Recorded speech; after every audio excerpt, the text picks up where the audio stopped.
Hello students welcome.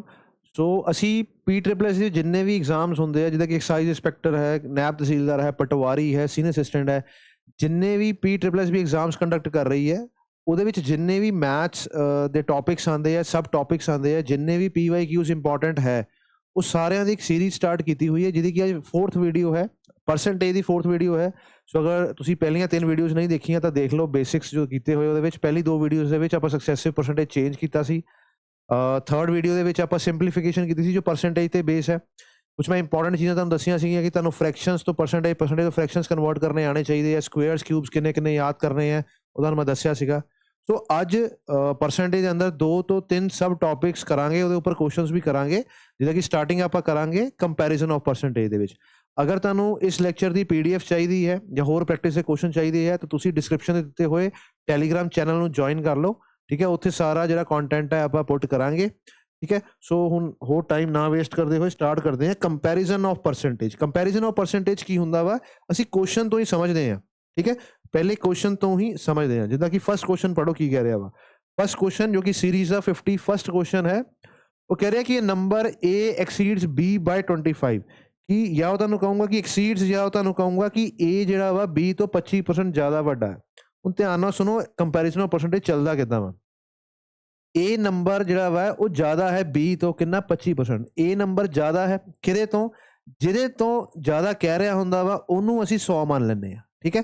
A number 25% ਜ਼ਿਆਦਾ ਹੈ ਕਿਹਦੇ ਤੋਂ, 100 B ਤੋਂ, ਤਾਂ B ਨੂੰ ਮੰਨ ਲਿਆ 100, ਤਾਂ A ਕਿੰਨਾ ਹੋ ਜਾਊਗਾ 25 ਜ਼ਿਆਦਾ ਹੈ, 25% ਜ਼ਿਆਦਾ ਹੈ। ਪਰਸੈਂਟ ਦਾ ਮਤਲਬ ਹੁੰਦਾ ਵਾ ਪਰ 100, ਹਰ 100 ਤੇ 25 ਜ਼ਿਆਦਾ ਹੈ, ਤੇ 100 ਤੇ 25 ਜ਼ਿਆਦਾ ਮੈਂ ਲਿਖਤਾ ਕਿ A B ਤੋਂ ਕਿੰਨਾ ਜ਼ਿਆਦਾ ਵਾ 25% ਜ਼ਿਆਦਾ ਹੈ। ਉਹਨੂੰ ਪੁੱਛ ਰਿਹਾ ਵਾ ਕਿ ਦੱਸੋ B A ਤੋਂ ਕਿੰਨੇ ਪਰਸੈਂਟ ਘੱਟ ਹੈ, ਠੀਕ ਹੈ। ਹੁਣ ਦੇਖੋ ਐਦਾਂ ਨਹੀਂ ਹੁੰਦਾ ਕਿ A ਅਗਰ B ਤੋਂ 25% ਜ਼ਿਆਦਾ ਹੈ ਤਾਂ B A ਤੋਂ 25% ਘੱਟ ਹੋਊਗਾ, ਗਲਤ ਸਟੇਟਮੈਂਟ ਹੈ।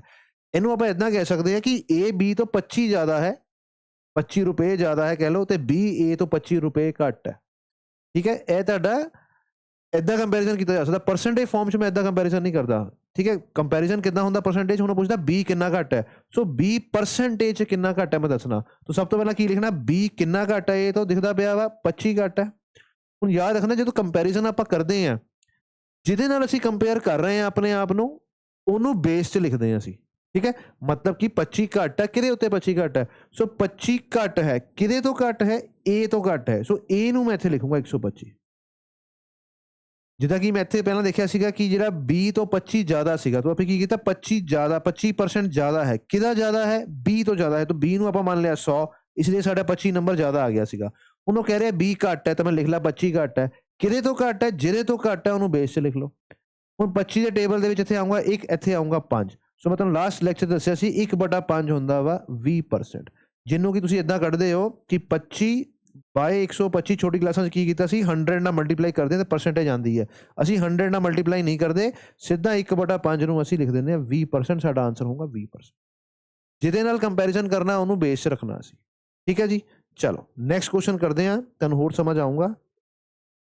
ਕਹਿੰਦਾ x is 2 times more than y। ਸੋ ਮੇਰੇ ਕੋਲ ਦੋ ਮੈਂ ਵੇਰੀਏਬਲ ਲਿਖੂੰਗਾ x ਐਂਡ y। ਕਹਿੰਦਾ x 2 times more ਹੈ। ਦੇਖੋ ਦੋ ਚੀਜ਼ਾਂ ਹੁੰਦੀਆਂ ਵਾ, ਇਹ ਸਾਡੇ ਕੋਲ ਹੋਰ ਚੈਪਟਰ 'ਚ ਵੀ ਕੰਮ ਆਉਂਦਾ ਵਾ। ਅਗਰ ਮੈਂ ਕਹਿ ਰਿਹਾ ਵਾ ਕਿ ਕੋਈ ਆਈਟਮ ਕਿਸੇ ਤੋਂ 2 ਟਾਈਮਸ ਹੈ, ਤਾਂ ਮੈਂ ਕਹੂੰਗਾ ਕਿ A ਅਗਰ 1 ਹੈ ਤਾਂ B 2 ਟਾਈਮਸ ਹੈ, ਤਾਂ ਮੈਂ ਲਿਖ ਦੂੰਗਾ 2।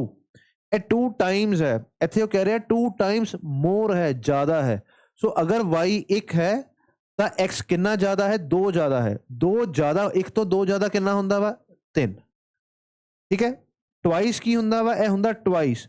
2 ਟਾਈਮਸ ਮੋਰ, 2 ਗੁਣਾ ਕਿੰਨਾ, 1 ਦਾ 2 ਗੁਣਾ ਕਿੰਨਾ ਹੋ ਗਿਆ 2, ਇੰਨਾ ਜ਼ਿਆਦਾ ਹੈ। 1 ਦੇ ਵਿੱਚ ਇੰਨਾ ਐਡ ਹੋਰ ਕਰ ਦਿੱਤਾ, ਕਿੰਨਾ ਹੋ ਗਿਆ 3। ਇਹ ਗੱਲ ਸਮਝ ਆ ਗਈ ਤੁਹਾਨੂੰ। तो कह रहा है कि x ਜਿਹੜਾ ਵਾ 2 ਟਾਈਮਸ ਮੋਰ ਹੈ y ਤੋਂ। what percent y is what percent less than x, y ਕਿੰਨੇ ਪਰਸੈਂਟ ਘੱਟ ਹੈ x ਤੋਂ। ਸੋ y ਕਿੰਨੀ ਘੱਟ ਹੈ, 2 ਘੱਟ ਹੈ। y ਕਿੰਨਾ ਘੱਟ ਹੈ, 2 ਘੱਟ ਹੈ। ਕਿਹਦੇ ਤੋਂ ਘੱਟ ਹੈ, 3 ਤੋਂ ਘੱਟ ਹੈ। y ਜੋ ਹੈ ਘੱਟ ਹੈ, ਕਿਹਦੇ ਨਾਲ ਕੰਪੇਅਰ ਕਰ ਰਹੇ ਹਾਂ ਆਪਾਂ, 3 ਦੇ ਨਾਲ। ਸੋ 3 ਲਿਖ ਦਿਓ। ਫਿਰ 100 ਨਾਲ ਮਲਟੀਪਲਾਈ ਕਰਾਂਗੇ ਤਾਂ ਪਰਸੈਂਟੇਜ ਆ ਜਾਊਗੀ। ਪਰ ਤੁਹਾਨੂੰ ਯਾਦ ਹੋਣਾ ਚਾਹੀਦਾ ਵਾ ਕਿ 2/3 ਦੀ ਵੈਲਿਊ ਹੁੰਦੀ ਹੈ 66.66 ਜਾਂ 66.67%, ਠੀਕ ਹੈ। ਇਹ ਯਾਦ ਕਰ ਲਓ। ਚਲੋ ਮੈਂ 5 ਫ੍ਰੈਕਸ਼ਨ ਤੁਹਾਨੂੰ ਆ ਯਾਦ ਕਰਵਾਉਣਾ ਕਿ 1/1 ਹੁੰਦਾ ਵਾ 100%। ਫ੍ਰੈਕਸ਼ਨ ਦਾ ਮਤਲਬ ਹੁੰਦਾ ਕਿ ਇੱਕ ਫ੍ਰੈਕਸ਼ਨ ਨੂੰ ਅਗਰ ਮੈਂ 100 ਨਾਲ ਮਲਟੀਪਲਾਈ ਕਰਾਂ ਤਾਂ ਕੀ ਆਂਸਰ ਆਊਗਾ। 1/2 ਹੁੰਦਾ ਵਾ 50%। 1/3 100 ਦਾ ਤੀਸਰਾ ਹਿੱਸਾ ਹੁੰਦਾ 33.33%। ਠੀਕ ਹੈ, ਜਿਹਨੂੰ ਆਪਾਂ ਲਿਖਦੇ ਹਾਂ 33 1/3%। ਹੁਣ ਇਹਦੇ ਵਿੱਚ ਉਹਨੇ ਮੈਨੂੰ ਕੀ ਕੀਤਾ ਸੀ, 33 2/3 ਆ ਗਿਆ। ਸੋ 1/3 ਦਾ ਡਬਲ ਹੁੰਦਾ ਵਾ 2/3, ਇਹਦਾ ਡਬਲ ਲਿਖਤਾ 66.66%। ਠੀਕ ਹੈ, 1/4 100 ਦਾ ਚੌਥਾ ਹਿੱਸਾ ਹੁੰਦਾ ਵਾ 25%, ਤੇ 1/5 100 ਦਾ ਪੰਜਵਾਂ ਹਿੱਸਾ ਹੁੰਦਾ ਵਾ 20%। ਹੁਣ ਇਹਦਾ ਵਿੱਚ ਅਗਲੇ ਨੰਬਰ ਵੀ ਯਾਦ ਕਰਨੇ ਹੁੰਦੇ, ਜਿੱਦਾਂ ਕਿ 1/5 ਦਾ 2/5 2/5 ਹੋਊਗਾ 40%, 3/5 ਹੋਊਗਾ 60%, 4/5 ਹੋਊਗਾ 80%। ਠੀਕ ਹੈ, ਸੋ ਇਦਾਂ ਫ੍ਰੈਕਸ਼ਨ ਜਿਹੜੀਆਂ ਵਾ ਮੈਂ ਯਾਦ ਕਰਨੀਆਂ। ਠੀਕ ਹੈ ਜੀ, ਹੋਪ ਤੁਹਾਨੂੰ ਸਮਝ ਆ ਰਿਹਾ ਹੋਊਗਾ। ਨੈਕਸਟ ਕੁਐਸਚਨ ਕਰਦੇ ਹਾਂ। ਕਹਿੰਦਾ L is 137.5% of M and M is 40% less than N if L is 825। ਹੁਣ ਧਿਆਨ ਨਾਲ ਸੁਣਿਓ। ਸਭ ਤੋਂ ਪਹਿਲਾਂ ਕੀ ਕਹਿ ਰਿਹਾ ਵਾ ਕਿ L ਜਿਹੜਾ ਵਾ 137.5% ਹੈ M ਦਾ। ਇਹਦਾ ਮਤਲਬ ਕੀ ਹੈ, ਅਗਰ M 100 ਹੈ ਤਾਂ L ਕਿੰਨਾ ਹੋਊਗਾ 137.5। ਠੀਕ ਹੈ ਜੀ, ਹੁਣ ਉਹ ਅੱਗੇ ਕੰਪੈਰੀਜ਼ਨ ਕਰ ਰਿਹਾ M ਦਾ ਕਿਹਦੇ ਨਾਲ, N ਦੇ ਨਾਲ। ਉਹ ਕਹਿੰਦਾ ਕਿ M ਜੋ ਹੈ ਉਹ 40% ਘੱਟ ਹੈ N ਤੋਂ। ਅਗਰ ਮੈਂ N ਨੂੰ 100 ਮੰਨ ਲਵਾਂ ਤਾਂ ਇਹ ਤੋਂ 40% ਘੱਟ 40% ਕਿੰਨਾ, 40 ਘੱਟ ਹੋਊਗਾ ਤਾਂ ਕਿੰਨਾ ਹੋਊਗਾ 60 ਹੋਊਗਾ। ਤਾਂ ਮੇਰੇ ਕੋਲ ਦੋ ਰੇਸ਼ੋਜ਼ ਬਣ ਕੇ ਆ ਗਈਆਂ। ਠੀਕ ਹੈ ਜੀ, ਹੁਣ ਉਹ ਕਹਿ ਰਿਹਾ ਕਿ ਜਿਹੜਾ L ਹੈ ਇਹਦੀ ਵੈਲਿਊ ਜੋ ਦੱਸ ਰਿਹਾ ਉਹ ਤੁਹਾਨੂੰ ਕਿੰਨੀ ਦੱਸ ਰਿਹਾ ਵਾ 825। ਕਿੰਨੀ ਦੱਸ ਰਿਹਾ ਵਾ 825। ਹੁਣ ਅਗਰ ਆਪਾਂ ਇਹਦਾ ਮਲਟੀਪਲਾਈਂਗ ਫੈਕਟਰ ਨਿਕਾਲੀਏ ਨਾ, ਇੱਥੇ 6 ਮਲਟੀਪਲਾਈਂਗ ਫੈਕਟਰ ਆਊਗਾ। 100 ਨੂੰ 600 ਨਾਲ ਕਰਾਂਗੇ, ਇੱਥੇ ਜਿਹੜਾ ਨੰਬਰ ਸਾਡੇ ਕੋਲ ਆਊਗਾ ਉਹ ਸਾਡੇ ਕੋਲ ਆਊਗਾ 225। ਤਾਂ 6 ਦੇ ਮਲਟੀਪਲ ਦੇ ਵਿੱਚ ਮੇਰੇ ਕੋਲ ਆ ਚੀਜ਼ ਆ ਗਈ। ਹੁਣ ਧਿਆਨ ਨਾਲ ਦੇਖੋ ਕਿ ਅਗਰ ਮੈਂ ਇਹਨੂੰ 6 ਨਾਲ ਮਲਟੀਪਲਾਈ ਕੀਤਾ ਰੇਸ਼ੋ ਦੇ ਵਿੱਚ, ਤਾਂ ਮੈਂ ਇਹਨੂੰ ਵੀ 6 ਨਾਲ ਮਲਟੀਪਲਾਈ ਕਰੂੰਗਾ। ਠੀਕ ਹੈ ਨਾ, ਰੇਸ਼ੋ ਹੈ, ਅਗਰ ਜਿਹੜਾ ਮਲਟੀਪਲਾਈ ਫੈਕਟਰ ਇੱਥੇ ਲਿਖਿਆ ਹੁੰਦਾ ਉਹੀ ਮਲਟੀਪਲਾਈ ਫੈਕਟਰ ਇੱਥੇ ਲਿਖਿਆ। ਸੋ ਅਗਰ ਇਹਨੂੰ ਮੈਂ 6 ਨਾਲ ਮਲਟੀਪਲਾਈ ਕੀਤਾ ਤਾਂ ਮੇਰੇ ਕੋਲ ਕੀ ਆਊਗਾ 600। ਹੁਣ ਆਹ ਚੀਜ਼ ਜਿਹੜੀ ਹੈ ਮੇਰੇ ਕੋਲ ਆ ਗਈ ਕਿ ਅਗਰ ਇਹ 6 ਨਾਲ ਮਲਟੀਪਲਾਈ ਕੀਤਾ ਤੇ ਉਹਨੂੰ ਵੀ 6 ਨਾਲ ਕੀਤਾ 600। ਹੁਣ M ਤਾਂ ਸੇਮ ਹੀ ਰਹਿਣਾ ਵਾ, ਚਾਹੇ L ਦੇ ਨਾਲ ਕੰਪੈਰੀਜ਼ਨ ਕਰੀਏ ਚਾਹੇ M ਦਾ N ਦੇ ਨਾਲ ਕੰਪੈਰੀਜ਼ਨ ਕਰੀਏ। ਪਰ ਇੱਥੇ ਲਿਖਿਆ ਵਾ 60/100, ਇਹ ਕਹਿੰਦਾ 600। ਸੋ ਅਗਰ ਮੈਂ ਇੱਥੇ 600 ਲਿਖੂੰਗਾ ਤਾਂ ਇੱਥੇ ਕੀ ਹੋ ਜਾਊਗਾ 1000। ਸੋ ਹੁਣ ਸਾਡੇ ਕੋਲ ਕੀ ਆ ਗਿਆ ਕਿ ਅਗਰ ਇਹ 137.5 825 ਹੈ ਤਾਂ ਮੇਰੇ ਕੋਲ ਜਿਹੜਾ 100 ਹੈ ਉਹ 600 ਆ ਜਾਊਗਾ। ਇਹ 600 ਹੈ ਤਾਂ C ਕਿੰਨਾ ਆ ਜਾਊਗਾ, N ਕਿੰਨਾ ਆ ਜਾਊਗਾ 1000 ਆ ਜਾਊਗਾ। ਸੋ ਉਹਨੇ ਮੈਨੂੰ ਆਹੀ ਪੁੱਛਿਆ ਕਿ N ਕਿੰਨਾ ਹੋਊਗਾ, N ਹੋਊਗਾ 1000। ਠੀਕ ਹੈ ਜੀ, ਇਹਨੂੰ ਕਰਨ ਦੇ ਬਹੁਤ ਸਾਰੇ ਤਰੀਕੇ ਹੈ। ਈਵਨ ਇਹਦੇ ਵਿੱਚ ਵੀ ਮੈਨੂੰ ਫ੍ਰੈਕਸ਼ਨ ਨਜ਼ਰ ਆ ਰਹੀ ਹੈ। ਜਿਹੜਾ 37.5 ਹੁੰਦਾ ਵਾ ਇਹ ਹੁੰਦਾ ਸਾਡੇ ਕੋਲ 3/8। ਠੀਕ ਹੈ, 1/8 ਵੀ ਯਾਦ ਕਰ ਲਓ। 1/8 ਹੁੰਦਾ ਵਾ 12.5%। ਕਿੰਨਾ ਹੁੰਦਾ ਵਾ 12.5%। ਅਗਰ ਤੁਹਾਨੂੰ ਲਿਖਿਆ ਆ ਜੇ 137.5%, ਇਹਦੀ ਫ੍ਰੈਕਸ਼ਨ ਸਿੱਧਾ ਹੁੰਦੀ ਹੈ 11/8। ਕਿੰਨੀ ਹੁੰਦੀ ਹੈ 11/8 ਹੁੰਦੀ ਹੈ। ਠੀਕ ਹੈ, ਸੋ ਮੈਂ ਕਹਿ ਸਕਦਾ ਹਾਂ ਕਿ ਅਗਰ L 11 ਹੈ ਤਾਂ M ਕਿੰਨਾ ਹੋ ਜਾਊਗਾ 8। 40% ਲੈਸ ਦੀ ਅਗਰ ਉਹ ਗੱਲ ਕਰ ਰਿਹਾ ਵਾ ਤਾਂ ਅਸੀਂ ਕਹਿ ਸਕਦੇ ਹਾਂ ਸਿੱਧਾ ਹੀ ਕਿ ਅਗਰ L 5 ਹੈ ਤਾਂ ਇਹ ਹੋਊਗਾ ਸਾਡੇ ਕੋਲ 3। ਠੀਕ ਹੈ ਜੀ, ਹੁਣ ਇਹਨਾਂ ਦੀ ਅਗਰ ਤੁਸੀਂ ਰੇਸ਼ੋ ਬਣਾਓਗੇ ਤਾਂ ਅਸੀਂ ਇੱਥੇ 3 ਨਾਲ ਮਲਟੀਪਲਾਈ ਕਰਦੇ ਹਾਂ, ਇੱਥੇ ਕਰ ਦਿੰਦੇ ਹਾਂ 8 ਨਾਲ। ਸੋ ਇਹਨੂੰ ਆਪਾਂ ਲਿਖ ਕੇ L ਦੀ ਵੈਲਿਊ ਨੂੰ ਆਪਾਂ 875 ਨਾਲ 25 ਨਾਲ ਕੰਪੇਅਰ ਕਰਕੇ ਬਾਕੀ ਵੈਲਿਊ ਵੀ ਨਿਕਾਲ ਸਕਦੇ। ਠੀਕ ਹੈ, ਸਭ ਤੋਂ ਈਜ਼ੀ ਤਰੀਕਾ ਫਿਲਹਾਲ ਆਹੀ ਹੈ, ਹਾਲਾਂਕਿ ਤੁਸੀਂ ਬਹੁਤ ਸਾਰੇ ਤਰੀਕਿਆਂ ਨਾਲ ਇਹਨੂੰ ਨਿਕਾਲ ਸਕਦੇ ਹੋ। ਠੀਕ ਹੈ ਜੀ, ਚਲੋ ਨੈਕਸਟ ਕੁਐਸਚਨ ਕਰਦੇ ਹਾਂ। A is 40% more than B। ਸੋ ਪਹਿਲੇ ਵਾਲਾ ਕੁਐਸਚਨ ਆ ਗਿਆ ਕਿ ਅਗਰ ਮੈਂ B ਨੂੰ 100 ਮੰਨ ਲੂੰਗਾ, A ਕਿੰਨਾ ਆ ਜਾਊਗਾ 140। ਠੀਕ ਹੈ, ਜਦੋਂ ਤੁਹਾਨੂੰ ਫ੍ਰੈਕਸ਼ਨਸ ਆ ਜਾਂਦੀਆਂ ਵਾ ਤਾਂ ਆਪਾਂ ਇੱਥੇ 100 140 ਨਹੀਂ ਲਿਖਦੇ, ਅਸੀਂ 5 ਤੇ 7 ਲਿਖਦੇ ਹਾਂ। ਠੀਕ ਹੈ, ਚਲੋ ਬਾਅਦ ਦੀ ਗੱਲ ਹੈ। B is how much percent less than A। B ਕਿੰਨੇ ਪਰਸੈਂਟੇਜ ਘੱਟ ਹੈ, B ਨਾਲ ਕਿੰਨਾ ਘੱਟ ਹੈ 40 ਘੱਟ ਹੈ। ਕਿਹਦੇ ਤੋਂ ਘੱਟ ਹੈ 140 ਤੋਂ। ਤਾਂ ਮੇਰੇ ਕੋਲ ਕੀ ਆ ਗਿਆ, ਇੱਥੇ ਆ ਗਿਆ 4/14 ਜਾਂ ਮੈਂ ਕਹੂੰਗਾ 2/7। ਤੁਹਾਨੂੰ ਮੈਂ ਕੀ ਕਿਹਾ ਸੀ ਕਿ 1/1 ਤੋਂ 1/20 ਯਾਦ ਰੱਖਣਾ ਵਾ। ਠੀਕ ਹੈ, ਇੰਪੋਰਟੈਂਟ PYQs ਹੈ, ਪਿਛਲੇ ਸਾਲਾਂ ਦੇ ਪੇਪਰਾਂ 'ਚ ਆਏ ਹੋਏ ਆ। 1/7 ਸਾਡੇ ਕੋਲ ਹੁੰਦਾ ਵਾ 1/7 ਜਿਹੜਾ ਹੁੰਦਾ ਵਾ 14 28। ਕਿਉਂਕਿ 2/7 ਦੀ ਗੱਲ ਕਰ ਰਿਹਾ ਵਾ ਤਾਂ ਮੇਰੇ ਕੋਲ ਕਿੰਨਾ ਆਊਗਾ 14 ਦਾ ਡਬਲ 28 ਤੇ 28 ਦਾ ਡਬਲ ਕਿੰਨਾ ਹੋਊਗਾ 56 ਜਾਂ 57। ਸਾਡਾ ਆਨਸਰ ਹੋਊਗਾ 28.57%। ਇਹ ਵੈਲਿਊਜ਼ ਜਦੋਂ ਮੈਨੂੰ ਯਾਦ ਹੋ ਜਾਂਦੀਆਂ ਵਾ ਤਾਂ ਇਦਾਂ ਦੇ ਕੁਐਸਚਨਸ ਇਹ ਦੇਖ ਕੇ ਪਤਾ ਲੱਗ ਜਾਂਦਾ ਕਿ 1/7 ਜਿਹੜਾ ਵਾ 14 28 ਹੈ ਤਾਂ ਡਬਲ ਲਿਖ ਦਿਓ 28 56। ਮੈਨੂੰ ਇਹਨੂੰ 100 ਨਾਲ ਮਲਟੀਪਲਾਈ ਕਰਕੇ 200 ਨੂੰ 7 ਨਾਲ ਡਿਵਾਈਡ ਨਹੀਂ ਕਰਦੇ ਅਸੀਂ, ਕਿਉਂਕਿ ਕੰਪੀਟੀਸ਼ਨ ਦਾ ਮਤਲਬ ਹੀ ਆ ਵਾ ਕਿ ਤੁਸੀਂ ਕਿੰਨੇ ਐਕੂਰੇਟ ਤੇ ਕਿੰਨੇ ਫਾਸਟ ਹੋ। ਠੀਕ ਹੈ, 200/7 ਨਾਲ ਡਿਵਾਈਡ ਕਰਾਂਗੇ ਕੋਈ ਫਾਇਦਾ ਨਹੀਂ, ਟਾਈਮ ਵੇਸਟ ਹੋਊਗਾ ਉਹਦੇ ਵਿੱਚ। ਮੈਨੂੰ ਫ੍ਰੈਕਸ਼ਨਸ ਯਾਦ ਹੋਣੀਆਂ ਜ਼ਰੂਰੀ ਹੈ। ਨੈਕਸਟ ਕੁਐਸਚਨ ਕਰਦੇ ਹਾਂ। ਨੈਕਸਟ ਕਹਿ ਰਿਹਾ ਕਿ if the number M is 15% less than other number N and N is 45% more than 4000। ਸੋ ਆਪਾਂ ਇੱਥੋਂ ਸਟਾਰਟ ਕਰਦੇ ਹਾਂ ਕਿ ਇੱਕ ਨੰਬਰ ਹੈ 4000, ਕਿਸੇ ਨੂੰ ਨੰਬਰ ਹੀ ਪੁੱਛਿਆ ਵਾ ਉਹਨੇ। ਉਹ ਕਹਿੰਦਾ ਜਿਹੜਾ N ਹੈ, N ਜਿਹੜਾ ਵਾ ਉਹ 45% ਜ਼ਿਆਦਾ ਹੈ। ਕਿੰਨਾ ਵਾ 45% ਜ਼ਿਆਦਾ। ਦੇਖੋ ਦੋ ਤਰੀਕਿਆਂ ਨਾਲ ਕਰ ਸਕਦਾ। ਅਗਰ ਤੁਹਾਨੂੰ ਬੇਸਿਕਸ ਨਹੀਂ ਆਉਂਦੇ ਤਾਂ ਅਸੀਂ 45% ਨਿਕਾਲਾਂਗੇ, ਫਿਰ ਇਹ 'ਚ ਐਡ ਕਰ ਦਾਂਗੇ। ਪਰ ਅਗਰ ਮੈਨੂੰ 45% ਕੋਈ ਨੰਬਰ ਕਿਸੇ ਤੋਂ ਜ਼ਿਆਦਾ ਹੋਵੇ ਤੇ ਉਹ ਨੰਬਰ 145% ਹੁੰਦਾ। ਆਪਾਂ 145% ਦੀ ਸਿੱਧਾ ਫ੍ਰੈਕਸ਼ਨ ਲਿਖ ਸਕਦੇ ਹਾਂ। 45% ਅਗਰ ਪੇਪਰ 'ਚ ਆਂਦਾ ਵਾ, ਅਸੀਂ ਸਿੱਧਾ ਇਹਨੂੰ 9/20 ਲਿਖਦੇ ਹਾਂ। ਠੀਕ ਹੈ, ਅਗੇਨ ਫ੍ਰੈਕਸ਼ਨਸ। ਠੀਕ ਹੈ ਜੀ, ਦੇਖੋ ਕਿੱਦਾਂ ਆਂਦਾ ਵਾ। ਦੇਖੋ 45 ਨੂੰ ਜਦੋਂ ਪਰਸੈਂਟੇਜ ਹਟਾਇਆ ਇੱਥੇ ਕਿੰਨਾ ਆ ਗਿਆ, ਸੌਰੀ ਇੱਥੇ ਆ ਗਿਆ ਸਾਡੇ ਕੋਲ 100। ਹੁਣ 100 5 ਉੱਪਰ ਨੰਬਰ ਮੈਨੂੰ 5 ਦਾ ਮਲਟੀਪਲ ਨਜ਼ਰ ਆ ਰਿਹਾ ਸੀ, ਤਾਂ ਹਮੇਸ਼ਾ ਨੀਚੇ ਕੀ ਹੋਊਗਾ 20। 5 ਦੇ ਮਲਟੀਪਲ 'ਚ 100 ਦੀ ਕਟਿੰਗ ਕਰਾਂਗੇ 20। ਹੁਣ 5 ਦਾ ਉੱਪਰ ਕਿਹੜਾ ਮਲਟੀਪਲ ਹੈ, 9th ਮਲਟੀਪਲ ਹੈ, 9/20। ਸੋ ਬੇਸਿਕਲੀ ਅਗਰ ਮੈਂ ਸਿੱਧਾ ਫ੍ਰੈਕਸ਼ਨ ਨਾ ਕਰਦਾ ਤਾਂ ਮੈਂ ਇੱਥੇ ਲਿਖ ਦਿੰਦਾ 29/20। 20/20 ਹੋ ਗਿਆ 100% ਤੇ 9/20 ਹੁੰਦਾ 45%। 145% ਦੀ ਵੈਲਿਊ ਲਿਖਤੀ ਮੈਂ। ਇਸ ਨੰਬਰ ਦਾ 145 ਹੈ, ਜਾਂ ਮੈਂ ਇੱਦਾਂ ਕਰੂੰਗਾ ਜਾਂ 45% ਨਿਕਾਲ ਕੇ ਕਰ ਸਕਦੇ। ਦੋਨੋਂ ਤਰੀਕੇ ਨਾਲ ਮੈਂ ਤੁਹਾਨੂੰ ਕਰਕੇ ਦਿਖਾ ਦਿੰਦਾ। ਹੁਣ ਦੇਖੋ ਇਹ 0 ਨਾਲ 0 ਕੈਂਸਲ ਹੋ ਗਿਆ, ਇਹ 2 ਨਾਲ ਕੈਂਸਲ ਕਰਾਂਗੇ, ਇੱਥੇ ਕਿੰਨਾ ਆ ਜਾਊਗਾ 200। 29 ਦਾ ਡਬਲ ਕਿੰਨਾ ਹੁੰਦਾ ਵਾ 58। ਇੱਥੇ ਮੇਰੇ ਕੋਲ ਨੰਬਰ ਜਿਹੜਾ ਆਉਣਾ ਸੀ ਉਹ ਕਿੰਨਾ ਆਉਣਾ ਸੀ 5800।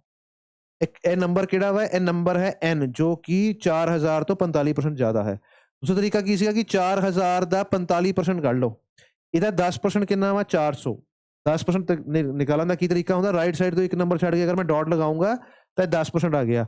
10% 400 ਹੈ ਤਾਂ 4 ਗੁਣਾ 40% ਕਿੰਨਾ ਹੋਊਗਾ 1600। ਸੋ ਇਹ ਹੋ ਗਿਆ ਮੇਰੇ ਕੋਲ 40% ਦੀ ਵੈਲਿਊ।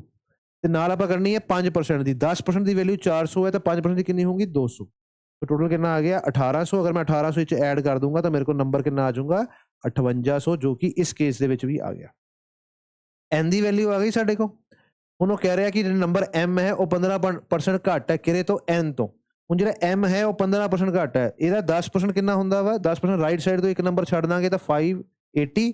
ਮੈਨੂੰ 15 ਚਾਹੀਦਾ, 10 ਦੀ ਵੈਲਿਊ 580 ਹੈ ਤਾਂ 5 ਦੀ ਵੈਲਿਊ ਇਹ ਤੋਂ ਅੱਧੀ ਹੋਊਗੀ 290। 870 ਘੱਟ ਹੈ।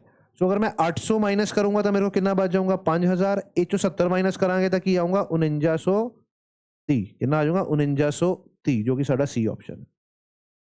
ਠੀਕ ਹੈ ਜੀ। ਸੋ ਇੱਕੋ ਹੀ ਕੁਐਸਚਨ ਨੂੰ ਕਰਨ ਦੇ ਬੜੇ ਸਾਰੇ ਤਰੀਕੇ ਹੁੰਦੇ ਆ, ਤੁਹਾਡੀ ਅਪਰੋਚ ਮੈਟਰ ਕਰਦੀ ਹੈ ਕਿ ਕਿੰਨੀ ਜਲਦੀ ਆਪਾਂ ਇਹ ਕਿੰਨੀ ਐਕੂਰੇਟਲੀ ਕਰ ਸਕਦੇ ਹਾਂ। ਨੈਕਸਟ ਕੁਐਸਚਨ ਕਰਦੇ ਹਾਂ। ਕਹਿੰਦਾ if A exceed B by 40% and B is less than C। ਇੱਕ ਹੋਰ ਗੱਲ ਯਾਦ ਰੱਖਣੀ, ਜਦੋਂ ਕੰਟੀਨਿਊਏਸ਼ਨ ਦੇ ਵਿੱਚ ਕੰਪੈਰੀਜ਼ਨ ਦਿੱਤੇ ਹੁੰਦੇ ਨਾ, ਜਿੱਦਾਂ ਕਿ A ਦਾ ਕੰਪੈਰੀਜ਼ਨ B ਦੇ ਨਾਲ ਹੈ, B ਦਾ ਅੱਗੇ C ਦੇ ਨਾਲ ਹੈ, ਤਾਂ ਅਸੀਂ ਲਾਸਟ ਵਾਲਾ ਕੰਪੈਰੀਜ਼ਨ ਪਹਿਲਾਂ ਪਿਕ ਕਰਦੇ, ਜਿੱਦਾਂ ਕਿ ਕਹਿ ਰਿਹਾ B is less than C by 20%। B C ਤੋਂ 20% ਘੱਟ ਹੈ, ਤਾਂ C ਅਗਰ 100 ਹੈ ਤਾਂ B ਕਿੰਨਾ ਹੋ ਜਾਊਗਾ 80 ਹੋ ਜਾਊਗਾ। 20% ਘੱਟ ਹੈ 80। ਉਹਨੂੰ ਕਹਿ ਰਿਹਾ ਕਿ A ਜਿਹੜਾ ਵਾ ਉਹ ਇਹਦੇ ਤੋਂ 40% ਜ਼ਿਆਦਾ ਵਾ। A ਕਿੰਨਾ ਵਾ ਇਹਦੇ ਤੋਂ 40% ਜ਼ਿਆਦਾ ਹੈ। ਸੋ ਇਹਦਾ 10% ਕਿੰਨਾ ਵਾ 8।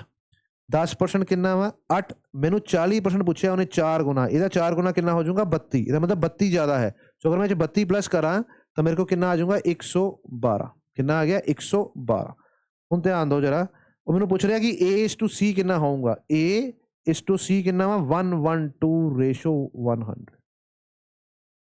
ਦੇਖੋ ਅਗੇਨ ਫ੍ਰੈਕਸ਼ਨ ਦਾ ਰੋਲ ਬਹੁਤ ਜ਼ਿਆਦਾ ਆਉਂਦਾ ਵਾ। ਜਦੋਂ ਅਸੀਂ 5 ਦੇ ਮਲਟੀਪਲ ਨੂੰ 100 ਨਾਲ ਕਟਿੰਗ ਕੀਤੀ ਸੀ, ਮੈਂ ਤੁਹਾਨੂੰ ਦੱਸਿਆ ਇੱਥੇ 20 ਆਉਣਾ ਜ਼ਰੂਰੀ ਆ।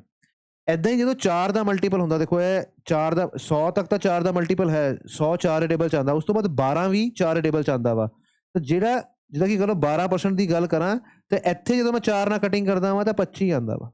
ਜਦੋਂ ਮੈਂ ਇੱਥੇ 4 ਟੇਬਲ 'ਚ ਦੇਖ ਰਿਹਾ ਕਿ ਨੰਬਰ 4 ਟੇਬਲ 'ਚ, ਇੱਥੇ ਮੈਂ ਲਿਖ ਦੂੰਗਾ 25। ਹੁਣ ਇੱਥੇ 100 ਤੱਕ ਤਾਂ 25 ਹੀ ਆਣਾ ਵਾ, ਉਹ ਤੋਂ ਕਿੰਨਾ ਜ਼ਿਆਦਾ ਵਾ 3 ਵਾਰ 4 ਜ਼ਿਆਦਾ ਵਾ, 4 8 12, 3 ਵਾਰ ਜ਼ਿਆਦਾ ਨਾ 25 ਤੇ 3 ਕਿੰਨੇ ਹੁੰਦੇ 28। ਸੋ ਮੇਰਾ ਆਨਸਰ ਹੋਊਗਾ 28/25, ਜੋ ਕਿ ਡੀ ਆਪਸ਼ਨ। ਠੀਕ ਹੈ ਜੀ। ਛੋਟੀ ਛੋਟੀ ਚੀਜ਼ਾਂ ਵਾ, ਅਗਰ ਤੁਸੀਂ ਇਹਨੂੰ ਸਿੱਖ ਲਓਗੇ ਤਾਂ ਫਟਾਫਟ ਜੋ ਹੈ ਆਨਸਰ ਨਿਕਲੋ। ਠੀਕ ਹੈ ਜੀ। ਚਲੋ ਨੈਕਸਟ ਕੁਐਸਚਨ ਦੇਖਦੇ ਹਾਂ। A earns 40% more than B, C earns 70% more than B। ਦੇਖੋ ਦੋਨਾਂ ਦਾ ਕੰਪੈਰੀਜ਼ਨ B ਦੇ ਨਾਲ ਹੀ ਹੈ। ਸੋ ਮੈਂ ਮੰਨ ਲੈਣਾ ਵਾ ਕਿ B ਦੀ ਵੈਲਿਊ ਹੈ 100, A ਦੀ ਵੈਲਿਊ ਤੇ C ਦੀ ਵੈਲਿਊ ਲਿਖਣੀ ਹੈ। A is 40% more ਤਾਂ ਮੈਂ ਲਿਖ ਦੂੰਗਾ 140, C is 70% more ਤਾਂ ਮੈਂ ਲਿਖ ਦੂੰਗਾ 170। ਠੀਕ ਹੈ। ਹੁਣ ਪੁੱਛ ਰਿਹਾ ਵਾ ਕਿ how much percent is the salary of C more than that of A। C the salary A ਤੋਂ ਕਿੰਨੀ ਜ਼ਿਆਦਾ ਵਾ। ਦੇਖੋ C ਦੀ ਸੈਲਰੀ ਅਗਰ ਮੈਂ ਐਬਸੋਲੂਟ ਟਰਮਸ ਦੇਖਾਂ ਤਾਂ 30 ਜ਼ਿਆਦਾ ਵਾ। C ਦੀ ਸੈਲਰੀ ਜ਼ਿਆਦਾ ਹੈ ਕਿਹਦੇ ਤੋਂ, A ਤੋਂ। ਸੋ ਇੱਥੇ ਆ ਗਿਆ 140। ਹੁਣ ਦੇਖੋ ਜਿੱਦਾਂ ਆਪਾਂ ਕੀਤਾ ਸੀਗਾ ਨਾ ਕਿ 1/7 ਹੁੰਦਾ ਵਾ 14 28।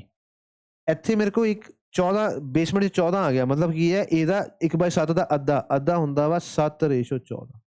1/14 ਦੀ ਵੈਲਿਊ 7/14 ਹੁੰਦੀ ਹੈ। 3/14 ਕਹਿ ਰਿਹਾ ਤਾਂ ਇਹਦਾ 3 ਗੁਣਾ। ਸੋ ਇਹਦਾ ਅਗਰ ਆਪਾਂ 3 ਗੁਣਾ ਕਰੀਏ, 14 ਨੂੰ 3 ਕਰਾਂਗੇ ਤਾਂ ਕੀ ਆਉਂਦਾ ਵਾ 42।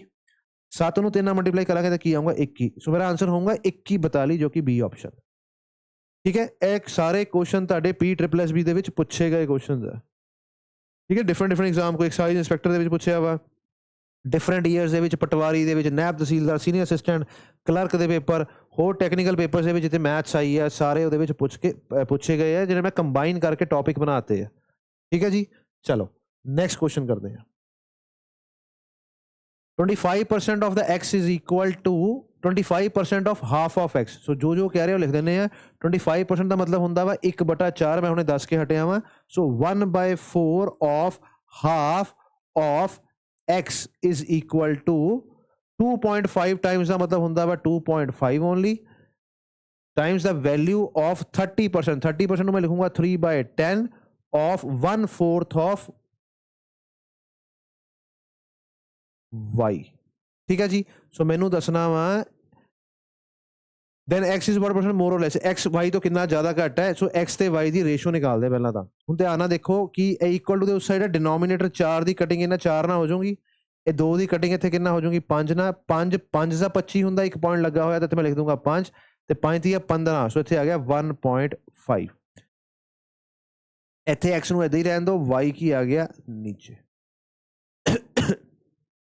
ਉਹਨੇ ਪੁੱਛਿਆ ਕਿ ਕਿੰਨੇ x ਕਿੰਨੇ % ਜ਼ਿਆਦਾ ਜਾਂ ਘੱਟ ਹੈ। ਸੋ y ਅਗਰ 1 ਹੈ ਤੇ x ਕਿੰਨਾ ਵਾ 1.5 ਹੈ। ਸੋ 1.5 ਦਾ ਮਤਲਬ ਕੀ ਹੁੰਦਾ 1.5 ਗੁਣਾ। ਸੋ ਕਿੰਨੇ % ਜ਼ਿਆਦਾ ਵਾ, ਇਹ ਜ਼ਿਆਦਾ ਕਿੰਨਾ ਵਾ 0.5 ਜ਼ਿਆਦਾ ਵਾ ਕਿਹਦੇ ਤੋਂ 1 ਤੋਂ, y ਤੋਂ ਜ਼ਿਆਦਾ ਹੈ। x ਕੀ ਹੈ ਜ਼ਿਆਦਾ ਹੈ 0.1 ਕਿਤੋਂ y ਤੋਂ। ਅਗਰ ਮੈਂ 100 ਨਾਲ ਮਲਟੀਪਲਾਈ ਕਰੂੰਗਾ ਤਾਂ ਇੱਥੇ ਮੇਰੇ ਕੋਲ ਆ ਜਾਊਗਾ 50%। ਅੱਧਾ ਜ਼ਿਆਦਾ ਹੈ, ਸੋ ਨੀਚੇ ਵਾਲੇ ਨੰਬਰ ਦਾ ਹਾਫ ਜ਼ਿਆਦਾ, ਹਾਫ ਦਾ ਮਤਲਬ ਹੁੰਦਾ 50%। ਸੋ 50% ਮੋਰ ਜਿਹੜਾ ਵਾ ਉਹ ਸਾਡਾ ਆਂਸਰ ਹੈ।